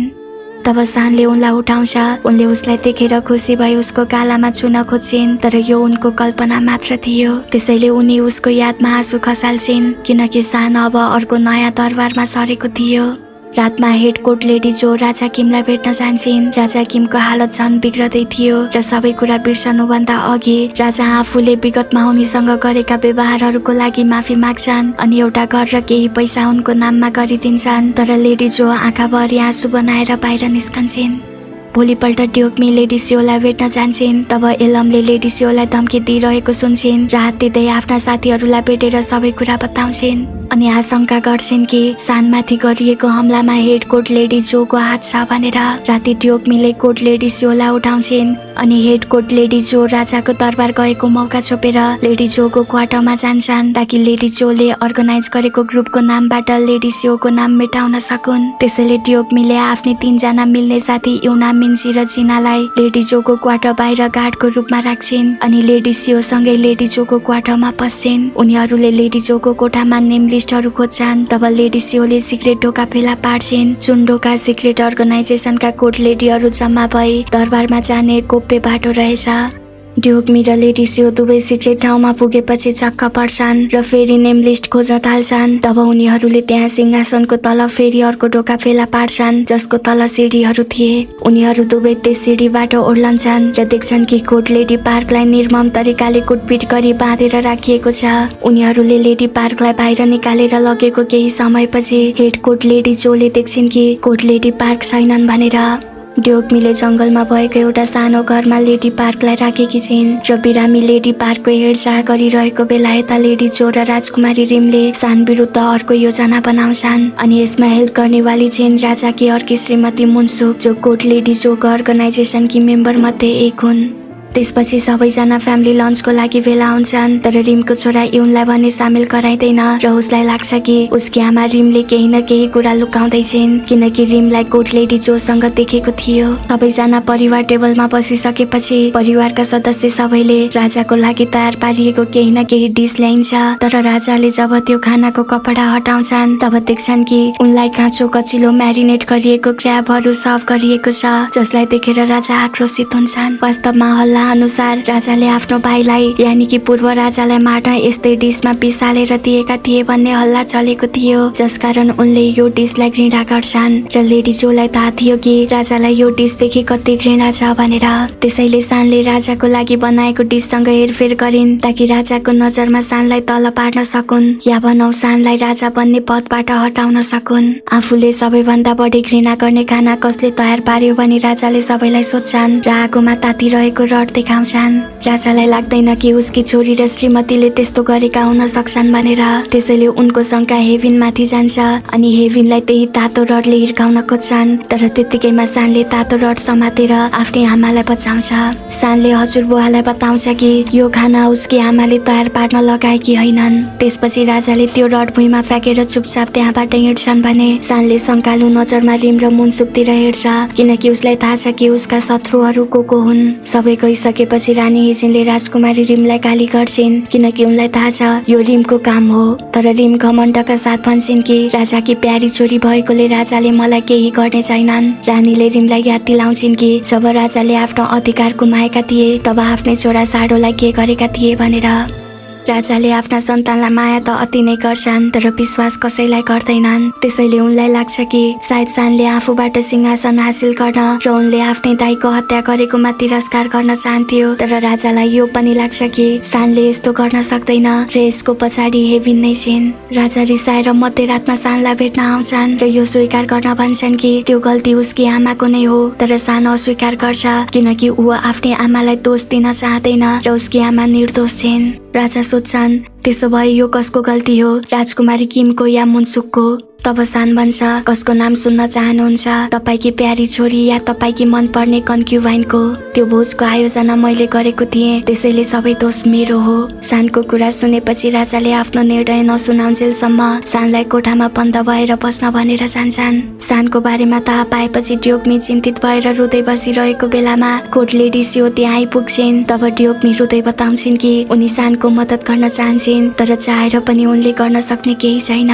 कोर्ट लेडी पार्क उनीहरूको कुरा सुनेर उठ्छिन् र ड्युकमीले सानको हेल्प गर्न सक्ने तरिका बताउँछिन्। वास्तवमा कोर्ट लेडी पार्क पहिले क्राउन प्रिन्स साडो यानि कि सानको ड्याडको नर्स थिइन् त्यसैले उनलाई साडोको बारेमा धेरै कुरा थाहा छ। उनले ड्युकमीलाई बताउँछिन् कि सानका ड्याड साडोले आफ्नो बुवा राजा किमलाई एउटा बाचा गर्न लगाएपछि मात्र सिंहासन र आफ्नो ज्यान त्यागेका थिए। साडो आफ्नो बुवा पछि आफ्नो छोरा सिंहासनमा बसोस् भन्ने चाहन्थे त्यसैले साडोले राजासँग सानको सुरक्षा सुनिश्चित गर्ने एउटा आधिकारिक कागज तयार पारे जसमा राजाद्वारा लेखिएको दस्तावेज र साइन छ जसलाई सुरक्षित ठाउँमा लुकाइएको छ। लेडी पार्क अझ बताउँछिन् कि त्यो कागज कहाँ लुकाइएको थियो त्यो कसैलाई थाहा छैन तर स्वर्गीय क्राउन प्रिन्स साडोले आफ्नो गार्ड र आफ्ना केही नजिकका मान्छेहरूलाई त्यस ठाउँको सुराग छोडेका थिए। ड्युकमी क्राउन प्रिन्स साडोको गार्डकी छोरी हुन् र उनको पछाडि ट्याटु भएको एउटा सुराग छ त्यसैले उनी भाग्दै गएर सानकी आमा हेभिनलाई त्यो ट्याटु देखाउँछिन् अनि साडोले राजासँग लिएको बाचाको बारेमा बताउँछिन्। तीनवटा सुराग मध्येमा एउटा ड्युकमीको काँधमा भएको ट्याटु थियो भने दोस्रो चाहिँ कोर्ट लेडी पार्कले दिन्छिन् अनि तेस्रो चाहिँ राजकुमारी हेभिनको वेडिङ रिङमा भेट्टाउँछिन्। यी सबै सुराग मार्फत उनीहरू अधिकारीहरूले त्यो डकुमेन्ट लुकाइएको ठाउँको बारेमा पत्ता लगाउँछन्, जसमा राजा किमले आफ्नो छोरा साडोसँग सानको सुरक्षा गर्ने बाचा गरी हस्ताक्षर गरेका थिए। क्राउन प्रिन्स साडोले विश्वास गर्ने 3 व्यक्तिहरू उनकी श्रीमती लेडी पार्क र उनको गार्ड यानि कि ड्योग्मीका ड्याड थिए। त्यसपछि सान आफ्नो सिक्रेट मिटिङमा बस्छ र उसका सहयोगीहरूले सल्लाह दिन्छन् कि शत्रुहरूले केही नराम्रो गर्नु अघि नै उसले राजालाई पदत्याग गर्न भन्नुपर्छ, किनकि राजा 83 वर्ष भइसकेका छन् र अर्को कुरा उनलाई डिमेन्सिया पनि छ, तर उसले त्यसो गर्न मान्दैन। ट्रुथ डकुमेन्टको बारेमा सानलाई बताउन ड्योग्मी हतारिँदै सानको दरबारमा पुग्छिन्, तर सानसँग उनको कुरा सुन्ने समय छैन, किनकि राजाले उसलाई बोलाएकोले ऊ हतारमा जानुपर्छ। त्यसपछि सान कोर्टमा जान्छ, जहाँ सबै मिनिस्टरहरू जम्मा भएका छन्। उसका शत्रुहरूले राजालाई उसको सिक्रेट अर्गनाइजेसनका मेम्बरहरूको नेम लिस्ट ल्याएका थिए र तिनीहरूले राजालाई बताए कि सानले सिंहासन हासिल गर्नको लागि यो अर्गनाइजेसन स्थापना गरेको थियो भनेर। तब नेम लिस्ट र मिनिस्टरहरूका यी कुराहरू सुनेपछि राजाको रिस बढ्छ। ड्योग्मीलाई थाहा छ कि सानलाई हेल्प गर्न सक्ने एकमात्र व्यक्ति रानी हिजिन हुन् भनेर, त्यसैले उनले रानी हिजिनलाई भेटेर सहयोगको अपिल गरेपछि दयालु रानी हिजिन उनको हेल्प गर्न राजी हुन्छन्। यता राजा निराश छन् र सानलाई बताउँछन् कि उसले 100 जना भन्दा माथि मानिस मार्दा उनको रगत उम्लिएको थियो, तर उसलाई केही गरेनन् किनकि उनले उसलाई धेरै माया गर्छन् अनि धेरै अपेक्षा राखेका थिए। तर आफूलाई सिंहासनबाट हटाउन खोजेको भन्दै राजाले रिसमा तरवार निकालेर सानलाई अघि गई भन्छन् कि तिमी आफ्नो बुढो भएको बाउलाई मरोस् भन्ने चाहन्छौ। तब सान भन्छ कि ऊ उनको नाति हो। वास्तवमा राजाले डिमेन्सियाको कारण सानलाई आफ्नो छोरा साडो सोचे। सान रुँदै बताउँछ कि म सान हुँ, जसलाई सुनेर राजा छक्क पर्छन् र भाइस मिनिस्टरलाई सोध्छन् कि के यो सत्य हो। तब मिनिस्टरले हो भन्दा उनको होस उठ्छ, किनकि अहिलेसम्म उनले सानलाई साडो सोचेका थिए, किनकि उनी डिमेन्सियाबाट धेरै ग्रस्त भइसकेका छन्। राजाको हिसाबले उनी अब सही निर्णय गर्न सक्षम छैनन् भने यति माया गर्ने नातिलाई चोट पुर्याउन लागेको देख्दा आफै पश्चाताप महसुस गर्छन्। हेड कोर्ट लेडी जोले ड्योग्मीलाई रानी हिजिनसँग जाँदै गरेको देख्छिन् र केही समयपछि एक दासीले लेडी जोलाई कानमा केही बताउँछिन्। त्यसैले लेडी जो ड्योग्मीको पछि पछि जान्छिन्, किनकि उनलाई थाहा भइसकेको छ कि ड्योग्मीले ट्रुथ डकुमेन्टको बारेमा राजालाई बताएर सानलाई बचाउन जाँदैछिन् भनेर। रानी हिजिन र ड्योग्मी कोर्टमा प्रवेश गर्छन्। ड्योग्मीले राजालाई ट्रुथ डकुमेन्टको बारेमा बताउनै लाग्दा हेड कोर्ट लेडी जो भित्र पस्छिन् र ड्योग्मीलाई त्यहाँबाट लैजान खोज्छिन्, तर त्यतिकैमा आकाश गर्जिएपछि राजा डराउँछन्। जुन मौकाको फाइदा उठाउँदै ड्योग्मीले राजालाई आफ्नो कुरा सुनिदिन बिन्ती गरी घुँडा टेक्छिन्। ड्योग्मीले राजालाई सम्झना गराउँछिन् कि सन् 1762 मा क्राउन प्रिन्स साडोको मृत्युको खबर पाएपछि उनले आफ्नो छोरा साडोसँग गरेको बाचा पूरा गर्नको लागि एउटा डकुमेन्ट बनाएर साइन गरेका थिए र रोयल सिल पनि लगाएका थिए अनि त्यसलाई त्यही सुरक्षित ठाउँमा लुकाएर राखिदिए जहाँ राख्ने बाचा उनले साडोसँग गरेका थिए। उनले राजालाई त्यस ट्रुथ डकुमेन्टको बारेमा सम्झन जोड दिन्छन्। तब राजाले अचानक याद गर्छन् र त्यस डकुमेन्टलाई आफूले लुकाएको ठाउँबाट निकाल्छन् अनि सबैको अगाडि पढेर सुनाउँछन्। यो पढिरहँदा उनलाई त्यस दिनको बारेमा याद आउँछ जब उनले आफ्नै हातले आफ्नै छोरा साडोलाई चामलको बक्सभित्र राखेर जिउँदै मर्नको लागि त्यो गर्मीमा छाडेका थिए। यो ड्रामाका पात्रहरू फरक भए तापनि यो स्टोरी रियल हो, जुन हजारौं वर्ष पहिले कोरियाका क्राउन प्रिन्स साडोले आफ्नो जीवनमा भोगेको दुःखद र दर्दनाक पक्ष थियो। वास्तवमा साडो एक मानसिक रोगी थिए र त्यसैमाथि उनको आफ्नो ड्याड यानि कि राजासँग कहिल्यै राम्रो सम्बन्ध बनेन, किनकि राजा किमले उबाट गरेको अपेक्षाहरू प्राप्त गर्न नसक्दा सबैको अघि अपमानित गर्थे, जसकारण साडोको रोगले उग्र रूप लिन थालेको थियो र दरबारका दासीहरूलाई दुर्व्यवहार बलात्कार गर्ने र आफ्नै सहयोगी मिनिस्टरहरूलाई चोट पुर्याउने मार्ने गरेका थिए। साडोले आफूलाई मात्र होइन आफ्नी पत्नी र छोरालाई समेत चोट पुर्याउन थालेपछि साडोकी आमा रानी यङले उसलाई यो पीडाबाट मुक्त गराउन र नाति सानलाई बचाउन राजा किमसँग साडोलाई मारिदिन अपिल गर्छिन्, किनकि उनी आफै उसलाई सधैँ यस्तो अवस्थामा देख्न सक्दिनन्। यी सबै कुराहरूलाई ध्यानमा राख्दै राजाले पहिले त साडोलाई अपराधी घोषित गर्छन्, किनकि उसको पागलपनले थुप्रै मानिसहरूले आफ्नो ज्यान गुमाएका थिए। त्यसपछि उनले आफ्नै छोरालाई राइस बक्सभित्र राखेर बन्द गरिदिए अनि साडोलाई जुलाई महिनाको गर्मीमा मर्न छाडियो र त्यसको 8 दिनपछि उसलाई मृत्यु घोषित गरिएको थियो। जुन खबर पाएपछि राजाले साडोसँग बाचा गरेर ट्रुथ डकुमेन्ट बनाएका थिए। वर्तमानमा राजा किम त्यो डकुमेन्ट पढेर पीडादायी विगतलाई सम्झदा आँखाबाट आँसु खसाल्छन् भने सान पनि यो सुन्दा रुन्छ। राजाले सबैलाई बताउँछन् कि क्राउन प्रिन्स साडोसँग आफूले साडोको मृत्युपछि उसको छोरा सानलाई राजा बनाउने र सानको सधैँ सुरक्षा गर्ने बाचा गरेका थिए, जुन बाचा साडोले आफ्नो जीवन बलिदान दिएको बदलामा थियो। त्यसपछि राजाले आफ्नी छोरी रिमलाई बोलाएर रोयल सिल सानलाई दिन लगाउँछन्, जसको अर्थ राजाले अब सिंहासन सानलाई दिँदैछन् भनेर बुझिन्छ। राजकुमारी रिमले सानलाई सधैँ राजा बन्नबाट रोक्न चाहन्थिन्, तर आज उनले बाध्य भएर आफ्नै हातले सानलाई राजा बन्ने पहिलो खुड्किलो चढाउँदा खुब रुन्छिन्। सान राजा बन्ने भइसकेपछि हेड कोर्ट लेडी जो आफ्नो सिक्रेट ठाउँमा जान्छन् र उनले सानलाई मार्न तयार पारेको अर्गनाइजेसनमा भएका सम्पूर्ण मेम्बरको नेम लिस्ट आगोमा जलाइदिन्छन्। किनकि विगतमा राजाहरूले कोर्ट लेडीहरूप्रति गर्ने दुर्व्यवहारको कारण उनले सम्पूर्ण कोर्ट लेडीलाई राजाको विश्वास नगर्न भनी उनीहरूको सुरक्षा गर्ने बाचा गरेकी थिइन्। तर बिस्तारै उनले पाएको पावर आफ्नो बदला लिने योजनामा प्रयोग गरिन्। तर अहिले उनी अन्य कोर्ट लेडीलाई भने बचाउन चाहन्छन्, चाहे उनलाई सजाय नै किन नहोस्।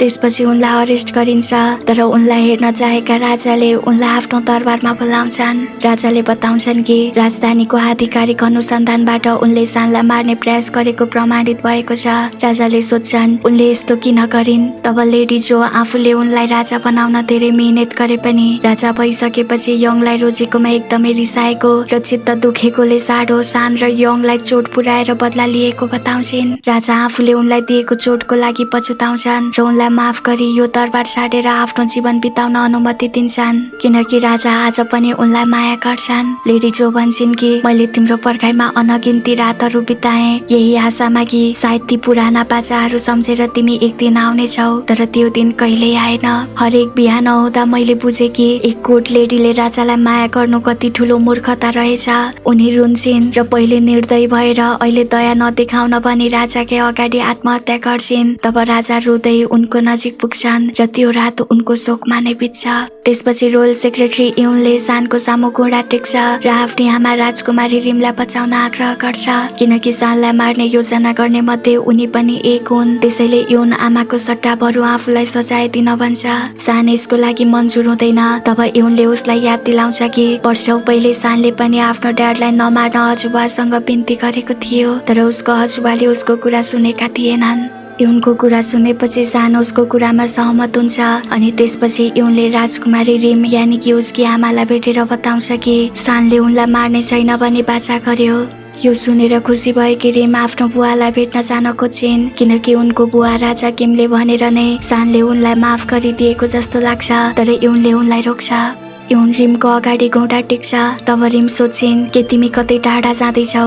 इउनले उनको हात समातेर आँखाभरि आँसु लिएर भन्छ, जब म तपाईको छोरा बनेको थिएँ तब धेरै हर्षित थिएँ आमा। मलाई जन्म दिने आमा गुमाएपछि तपाईलाई पहिलो पटक आमा भनेर बोलाउन पाउँदा मेरो खुसी तपाईले कल्पना पनि गर्न सक्नुहुन्न। म मरेपछि पनि मेरी आमा बनेर तपाईले म माथि लगाउनु भएको यति ठुलो गुणलाई मैले कहिल्यै बिर्सने छैन। इउनको यस्तो कुरा सुनेर रिमका आँखाबाट आँसु खस्छ, किनकि उनले उसलाई आफ्नो छोरा बनेर स्वीकार गरे तापनि एउटा फिसरम्यानको छोरा एडप्ट गर्नु पर्दा उनले अझै पनि कता कता राम्रो महसुस गर्थिनन्। तर आज उनले बुझ्छिन् कि इउनले आफूलाई कति धेरै माया गर्दो रहेछ भनेर। त्यसपछि इउनले अन्तिम पटक आफ्नी आमालाई रेस्पेक्ट दिन्छ र जान्छ। तब रिम उसलाई पछ्याउँदै गएर रुँदै उसलाई फर्कन भन्छन्। उनले उसको रक्षा गर्ने बाचा गरेर आज पहिलो पटक उसलाई छोरा भनेर बोलाउँछिन्, तर यो सबैको लागि धेरै ढिला भइसकेको थियो, किनकि आफ्नी आमाको ज्यान बचाउन उनीबाट टाढा जानु नै पर्छ।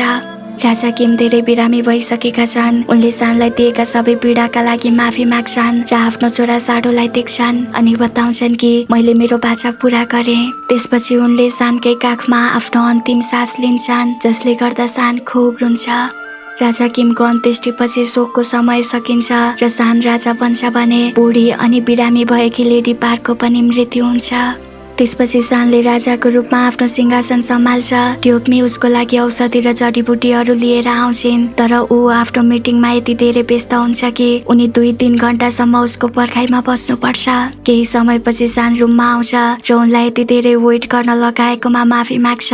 तब ट्योकमीले उसलाई औषधि खुवाउँछिन् र राजालाई गर्नुपर्ने स्याहार सुसार गर्छिन्। ड्युकमी उसलाई खाना दिइसकेपछि जान खोज्छिन्। तब सानले उनलाई रोक्छ र आफ्नी श्रीमती बन्न आग्रह गर्दै बताउँछ कि ऊ उनीसँग आफ्नो परिवार बनाउन चाहन्छ, जसलाई सुनेर उनी छक्क पर्छिन्। तर सानले उनलाई सोच्नको लागि समय दिन्छ। एक दिन सानमाथि फेरि पनि अट्याक हुन्छ, तर सान सुरक्षित छ र जङले एलमलाई अरेस्ट गराउँछ, किनकि सानलाई अट्याक गर्ने मध्ये उनी पनि एक थिइन्। सान विरुद्धका केही कोर्ट लेडीको कारण बाँकी कोर्ट लेडीलाई पनि सोधपुछको लागि पुलिस स्टेसन लगिन्छ। त्यसैले ड्युकमी पनि पुलिस स्टेसन जान्छिन्, जहाँ उनले थुप्रै कोर्ट लेडीहरूलाई जेलमा रोइरहेको देख्छिन् र उनले एलमलाई पनि देख्छिन्। त्यसपछि सेकेन्ड स्टेट काउन्सिलर हङलाई अपराधी घोषित गरिन्छ। तब हङ घरबाट बाहिर आउँछन् र रोयल कमान्ड अनुसार खानामा विष मिसाई उनलाई मृत्युदण्ड दिइन्छ। तब सान रिचुअलको तयारी गर्न नुहाइरहेको थियो। सानले ड्युकमीलाई भित्र बोलाएर सबै दासीलाई बाहिर पठाउँछ अनि सोध्छ कि उनी किन यहाँ आइन्, जबकि उसले उनलाई आफ्नो अनुहारसम्म नदेखाउन भनेको थियो। तब ड्युकमी आफूले आदेशको पालना मात्र गरेको बताउँछिन् र जुरीको लेटा दिन्छिन्, तर सान रिसाएर उनलाई फिर्ता पठाइदिन्छ। ड्युकमी फर्किएपछि जुरीले उनलाई राजाको कोठामा एक्लै गएकोमा रिसाएर उनको खुट्टामा तबसम्म कोर्रा हान्छिन् जबसम्म उनको खुट्टाबाट रगत बग्दैन। भोलिपल्ट ग्याङतेले जङ मरेको खबर सानलाई दिँदै जङले मर्नु अघि उसको लागि लेखेको लेटर दिन्छ। फ्ल्यासब्याकमा हामी जङले मर्नु अघि रुँदै लेटर लेखेको देख्छौँ। लेटरमा जङले भन्छ, सानले सानोमा पढेको ब्यान्ड बुकको पाना च्यातेर राजाबाट उसलाई बचाउने जङ थिएन, एक केटी थिइन्। जङ रुँदै लेख्छ, म मेरो बहिनीलाई भेट्न जाँदैछु। उसले अन्तिम पटक सानलाई सम्झेर रेस्पेक्ट दिन्छ अनि आफ्नो प्राण त्याग्छ। अनि वर्तमानमा त्यो लेटर पढेर सानका आँखाबाट आँसु खस्छन्, किनकि जङ उसको भाइ, साथी, परिवार सर थियो। एक रात जाडोमा सान जुरीको दरबारमा जान्छ।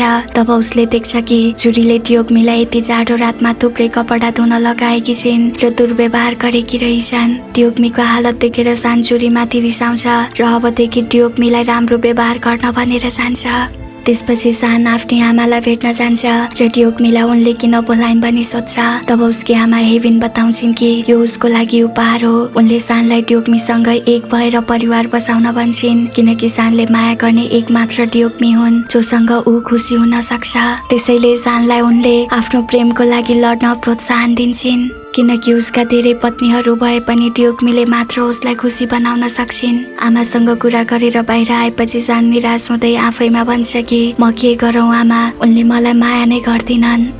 जङको मृत्युको खबर सुनेर ड्युकमी एक्लै रोइरहेकी हुन्छन्। तब सानले उनलाई एक्लै रोइरहेको देखेर उनको नजिकै जान्छ र उनको हात समातेर सोध्छ कि उनी जुरीले दुर्व्यवहार गरेको कारण रोएकी हुन्। तर ड्युकमी बताउँछिन् कि उनी जङ मरेको खबरले रोएकी हुन्, जसलाई सुनेपछि सानले उनलाई सान्त्वना दिन्छ र अबदेखि उनलाई एक्लै नरुन भन्छ, किनकि त्यति बेला उसले उनलाई देख्न सक्ने छैन र न त सान्त्वना नै दिन सक्नेछ।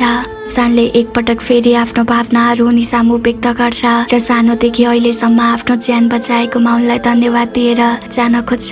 तब ड्युकमीले उसको कपडामा समात्छिन्, मानौ उनले उसलाई नजान भनिरहेकी छिन् कि जस्तो। तब सान पनि पछि फर्किएर उनलाई आफ्नो अँगालोमा तान्छ अनि आँखाभरि आँसु बनाउँदै भन्छ, मैले तिमीलाई धेरै मिस गरेको थिएँ। यसपटक उनले उसलाई अँगाल्छिन् र उसको फिलिङलाई पनि स्वीकार गर्छिन्। जुरीले ड्युकमीलाई यतना दिने अर्को तरिका फेला पारेर रानी हिजिनकोमा जान्छिन्। हिजिनले ड्युकमीलाई आफू कहाँ बोलाउँछिन्, जहाँ सान पनि हुन्छ। जुरीले ड्युकमी माथि यो आरोप लगाएकी हुन्छन् कि उनी प्राय एक केटालाई भेट्न गइरहने गर्छिन् र त्यो केटासँग उनको सम्बन्ध छ, जो एक रोयल गार्ड हो। कोर्ट लेडी भएको कारण उनले केटासँग कुनै पनि सम्बन्ध राख्नु भनेको नियम विपरीतको कुरा थियो। त्यसैले रानी हिजिनले ड्युकमीलाई यस बारेमा प्रश्न गर्छिन्। तब उनले एक केटालाई भेटेको स्वीकार गर्छिन्, तर यो बताउँदिनन् कि त्यो केटा को हो भनेर। जुरीले प्रमाणको रूपमा दुईवटा स्लिप कफ दिन्छिन्, जुन ड्युकमीलाई उनको भाइले लगाइदिएको थियो र यो कुरा सानले पनि याद गर्छ। तर ड्युकमीले त्यो आफ्नो भाइ भनेर बताउँदिनन्, किनकि उनको भाइ भर्खर भर्खर रोयल गार्ड भएको छ। त्यसैले उनलाई यसको कारण कतै आफ्नो भाइले पाएको पोस्ट गुमाउला कि भन्ने चिन्ता थियो।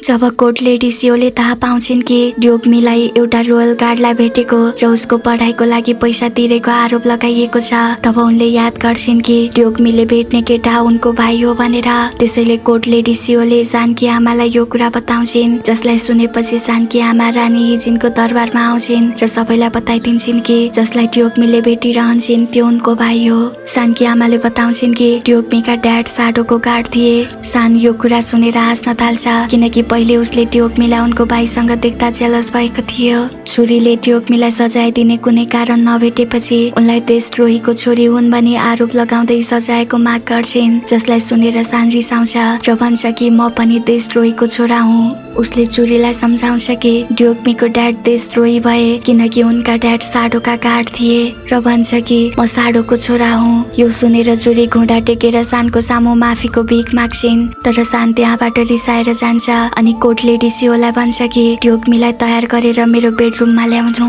त्यसपछि ड्योग्मीलाई तयार पार्न थालिन्छ। दासीहरूले उनलाई नुहाइदिने र विभिन्न श्रृङ्गार पटार गरेर सानको बेडरुममा लैजान्छन्, जहाँ सान उनकै पर्खाइमा थियो। दासीहरू बाहिर गएपछि ड्योग्मी उसको नजिक जान्छिन्। तब उसले उनलाई झनै आफ्नो छातीमा टास्छ र वर्षौको पर्खाइपछि आज बल्ल उनको माया पाउँछ। सानले उनलाई चुम्बन गर्छ र उनले पनि उसलाई चुम्बन गर्छिन्। रात बितेर बिहान हुन्छ, तर ड्योग्मी अझ पनि बाहिर नआउँदा कोर्टले डिसिओ क्याङते र ड्योग्मीका साथीहरू सानको दरबार अघि आत्तिँदै बसिरहेका थिए कि आखिर भित्र के भइरहेको छ, तर भित्र उनलाई बोलाउन जाने हिम्मत कसैको हुँदैन। ड्योग्मी अब सानकी कन्क्युबाइन बनिसकेकी छिन् र उनका साथीहरू उनलाई भेट्न आउँछन् र सोध्छन् कि अब उनीहरूले ड्योग्मीलाई राजकुमारी भनेर बोलाउनु पर्छ या फेरि उनकै नामले। त्यसपछिका दिनहरूमा ड्योग्मी र सान एकअर्कासँग निकै खुसी हुन्छन्। जब सान उनको काखमा निदाउँछ तब ऊ नराम्रो सपना देखेर झसङ्ग भइबिउँछन्छ, तर उसले के सपना देखेको थियो त्यो भने हामीलाई पछि थाहा हुनेछ। नराम्रो सपना देखेर डराउँदै उठेको सानलाई ड्योग्मीले सान्त्वना दिन्छन् र उसलाई अब काममा फर्कन भन्छन्। त्यसैले सान कोर्ट फर्किन निस्कन्छ, तर जानु अघि उसले ड्योग्मीलाई बताउँछ कि जुन गल्ती उसको हजुरबाले गरे उसले त्यसो गर्ने छैन र अन्तिमसम्म आफ्नो मायालाई प्रोटेक्ट गर्नेछ। अब 3 महिनापछि ड्योग्मी प्रेग्नेन्ट हुन्छन्। तब उनका साथीहरू एकदमै खुसी हुन्छन् भने यो खबर पाएपछि सान झन् बढी खुसी हुन्छ र हतारिँदै उनलाई भेट्न दौडन्छ, तर ऊ दरबारबाट बाहिर निक्लनु अगाडि नै रोकिन्छ। यता ड्योग्मी सानको पर्खाइमा थिइन्, तर रात बितिसक्दा पनि ऊ आउँदैन। तब कोर्टले डिसिओ आएर ड्योग्मीलाई सान्त्वना दिँदै बताउँछिन् कि सान आज राति आफ्नी रानी कहाँ गयो किनकि रानी पनि प्रेग्नेन्ट हुन चाहन्थिन्। यो सुनेपछि ड्योग्मी दुखी भएर भन्छन्, मैले बुझेँ सान मेरो श्रीमान होइन, ऊ रानीको हो। उनलाई पहिल्यैदेखि थाहा थियो यस्तै हुनेछ। राजा भइसकेपछि उसका पत्नीहरू धेरै हुनेछन् र ऊ उनको मात्र भएर बस्ने छैन, जुन कुराले उनलाई जीवनभर दुखी बनाइरहेको छ। भोलिपल्ट सबेरै बिहान हुनुभन्दा अगाडि सान ड्योग्मीको दरबारमा आउँछ र हिजो उनलाई भेट्न नआएकोमा माफी माग्छ। तब उनले आफू प्रेग्नेन्ट भएको खुसीको खबर दिन्छन्, तर हिजोको कुराले उनको मनको कुनै कुनामा आफू उसकी रानी नभई कन्क्युबाइन भएकोमा पीडाको छाप बसिसकेको थियो। ड्योग्मीका साथीहरूले दरबारबाट केही दिनको बिदा पाएका थिए, त्यसैले उनीहरू दरबारबाट बाहिर निस्कनु अघि उनलाई भेट्न आउँछन्। जब ड्योग्मीले तिनीहरूलाई बिदाई दिँदै हात हल्लाउँछिन् तब उनले आफ्ना साथीहरूको माझमा आफैलाई कल्पना गर्छिन्। जब उनले कल्पनामा आफूलाई साथीहरूसँग हाँसेको खेलेको देख्छिन् तब उनको आँखाबाट आँसु खस्छ, किनकि उनी आफ्ना साथीहरूसँग धेरै खुसी थिइन्, जुन समय अब फर्किएर आउने छैन। उनी केवल दरबारको 4 कुनामा मात्र सीमित भई सानकी कन्क्युबाइनको रूपमा जीवन बिताउनु पर्नेछ। त्यसैले उनी आफ्नो स्वतन्त्रता गुमाएपछि निराशाका साथ सोच्छिन्, सानकी कन्क्युबाइन भएर आखिर मैले के पाएँ र के गुमाएँ। अब केही वर्षपछिको समय देखाइन्छ। ड्योग्मी र सानको एउटा 3 वर्षको छोरा भइसकेको छ। उनीहरूको छोरा भविष्यमा राजा बन्ने थियो, किनकि सानकी रानीको कुनै पनि सन्तान भएनन्। तर ड्योग्मीको छोरा मुनोलाई पनि दादुरा भएको कारण उसको मृत्यु हुन्छ। आफ्नो सानो छोराको मृत्युको कारण सान टुट्छ। उसकी आमा रानी हिजिनसँगै त्यहाँ भएका सबैजना क्राउन प्रिन्स मुनोको मृत्युले अति नै रुन्छन् भने ड्योग्मीले आफ्नो छोरा मर्ने बेलामा उसको मुख हेर्न पनि पाउँदिनन्, किनकि उनको पेटमा अर्को बच्चा छ जसलाई उनले बचाउनु छ। तर छोराको मृत्युले उनको मनमा के बितेको छ भनेर व्याख्या गर्ने कुनै शब्द छैन। त्यति बेला कोरियामा सबैतिर दादुराका कारण धेरै बच्चाहरूको मृत्यु भएको थियो। त्यसैले सान आफ्नो बच्चाको वियोगलाई सम्झदा शहरका सबै बच्चाहरूको लागि सुरक्षा सुनिश्चित गर्न आफ्ना सहयोगीहरूलाई आदेश दिन्छ। ड्योग्मीले खाना खान बन्द गरेको कारण बिस्तारै बिरामी हुँदै थिइन्। त्यसैले सानले उनलाई सम्झाउँछ कि पेटमा अर्को बच्चा छ, त्यसैले उनले त्यो बच्चाको लागि भए पनि खाना खानुपर्छ। जसलाई सुनेपछि उनी खाना खान तयार हुन्छन्, तर सानले ड्योग्मीलाई सान्त्वना दिएर सम्हाले तापनि उसले आफैलाई सम्हाल्न सक्दैन र एउटा कोठामा गएर आफ्नो छोरासँगका रमाइला पललाई याद गरी पक्कानिएर रुन्छ। त्यसपछि ड्योग्मीले आफ्ना साथीहरूलाई भेट्न बोलाउँछिन्, तर उनलाई भेट्न मिन्जी र जिना मात्र आउँछन्। त्यसैले ड्योग्मी सोध्छिन् कि युना कहाँ छिन्। जिनाले केही बताउन खोज्दिनन्। तब मिन्जी रुँदै बताउँछिन् कि युना एक इन्सपेक्टरसँग सम्बन्धमा थिइन् र सिक्रेटली प्रेग्नेन्ट पनि भइन्। तर यो कुरा कोर्ट लेडीले थाहा पाएपछि युनालाई जेलमा हालिएको छ र मिसक्यारेज भएको कारण उनी छिट्टै मर्ने छिन्। आफ्नै साथी मर्ने खबर पाएर ड्योग्मी स्तब्ध हुन्छन् र युनालाई भेट्न जेलमा जान्छन्। तब एकअर्कालाई देख्दा उनीहरूको आँखा भरिएर आउँछ। ड्योग्मीले युनालाई सोध्छिन् कि तिमीलाई कसले यस्तो बनायो। तब युना बताउँछिन् यो सबै उनले आफ्नै इच्छामा गरिन्, किनकि उनी पनि आफू महिला भएको खुसी अनुभव गर्न चाहन्थिन् र उनले त्यो अनुभव गरिन् पनि। त्यसैले उनलाई आफू मर्नुमा कुनै दुःख छैन। युनाको कुराहरू सुनेर ड्योग्मी भक्कानिएर रुन्छिन्। तब युनाले ड्योग्मी र आफ्ना साथीहरूलाई चोट पुर्याएकोमा माफी माग्छिन् अनि ड्योग्मीलाई यहाँबाट जान आग्रह गर्छिन्। ड्योग्मी रुँदै त्यहाँबाट फर्किएपछि युनालाई बचाउन भनी सानसँग रिक्वेस्ट गर्छिन्, तर सान बताउँछ कि ऊ राजा भएकोले कानुन तोड्न सक्दैन। उनले यसको लागि सानलाई दोष दिन्नन् र युनाको मृत्यु भइसकेपछि उनले अनि जिना र मिन्जीले एकअर्कालाई कहिले एक्लै नछोड्ने बाचा गर्छन्। सान आफैले धेरै बेर रातिसम्म काम गरेपछि उसको आँखामा इन्फेक्सन हुन्छ, जसले गर्दा ऊ बिरामी हुन्छ। तब ड्योग्मीले उसको स्याहार सुसार गर्छिन् अनि बुक पढेर सुनाउँछिन्, तर त्यत्तिकैमा उनी बेहोस हुन्छन्। त्यसैले सान आफैले रातभरि उनको ख्याल राख्छ। त्यसपछि ड्योग्मी सिकिस्त रूपमा बिरामी भएर थला परेपछि आफ्ना साथीहरूलाई अन्तिम पटक भेट्न बोलाउँछिन्, किनकि उनी छिट्टै मर्ने छिन्। तर लेडी सियोले उनका साथीहरूको सट्टा सानलाई बोलाउँछिन्। त्यसैले सान भाग्दै दरबारमा आइपुग्छ। तब ड्योग्मी उसँग कुरा गरेको केही समयमा नै आफ्नो देहको त्याग गर्छिन् र उनको पेटको बच्चा पनि उनीसँगै मर्छ। सानले उनलाई आफ्नो काखमा राख्छ। आफूले सधैँ माया गर्ने एक मात्र उनलाई गुमाउँदा जोड जोडले रुन्छ अनि यता मिन्जी र जिनाले पनि उनको मृत्युको खबर पाएपछि खुब रुन्छन्। ड्योग्मीको मृत्युपछि सानले नयाँ कन्क्युबाइन खोज्नु पर्ने थियो, तर उसले त्यसो गर्दैन अनि ड्योग्मीको अवशेषहरू हेर्छ, उनीसँग बिताएका पलहरू सम्झन्छ र ड्योग्मी उसको जीवनमा एक मात्र केटी थिइन् जसलाई उसले माया गर्थ्यो। वर्ष बित्यो। यतिका वर्षसम्म सान आफूले चाहे जस्तो राजा बनिसकेको हुन्छ। गार्डहरूको ट्रेनिङ चलिरहेको छ र सानले जुन नामको एउटा सोल्जर जान्छ अनि जुनलाई बोलाउँछ, किनकि उसलाई जुन कता कता परिचित लाग्दै थियो। तब सानले जुन ड्योग्मीको भाइको छोरा रहेछ भन्ने थाहा पाउँछ। सानले जुनसँगको भेटपछि ड्योग्मीको बारेमा सोध्छ र सम्झन्छ कि ड्योग्मीको डेथ एनिभर्सरी नजिकिँदैछ भनेर। उसले उनको याद दिलाउने कसैलाई हेर्न चाहन्छ। त्यसैले ड्योग्मीकी साथीहरू मध्ये एक मात्र जीवित रहेकी जिनालाई बोलाउँछ, किनकि युना र मिन्जी दुवैको मृत्यु भइसक्यो। त्यसपछि जिनाले ड्योग्मीका ती सामानहरू सानलाई दिन्छन् जुन ड्योग्मीले आफू मरेपछि झाडेकी थिइन्। जिना गएपछि सानले ड्योग्मीका सामानहरू हेर्छ र पुराना दिनहरूलाई याद गरेर आँखाबाट आँसु खसाल्छ अनि उनको कपडा समाती भक्कानिएर रुन्छ। यसरी नै केही वर्षहरू बित्छ। सान बुढो र बिरामी हुँदै जान्छ अनि यसै कारण एक दिन बेहोस पनि हुन्छ। एकछिनपछि सान बिउजन्छ पनि, तर बिरामी भएको कारण ओछ्यानबाट उठ्न समेत नसक्ने भएको छ। उसले आफ्नो अन्तिम पटक आँखा बन्द गर्नु अघि ड्योग्मीसँगका सबै यादहरू उसको मन मस्तिष्क र आँखा अघि घुम्न थाल्छन् अनि सानले आफ्नो आँखा बन्द गरेसँगै ऊ ड्योग्मीको काखमा बिउजन्छ। यो त्यही पल हो जब सान ड्योग्मीको काखमा सुतेको थियो र नराम्रो सपना देखेर उठेको थियो।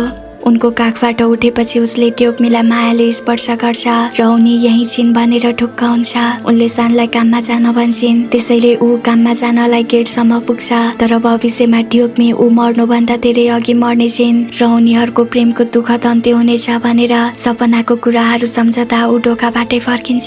सान उनलाई देखेर आँसु खसाल्छ र अब उनीहरूसँग धेरै समय नभएकोले उसलाई माया गर्न भनेर अँगाल्छ अनि सान यो विगतको सम्झना हो या फेरि सपना हो भनेर सोच्छ।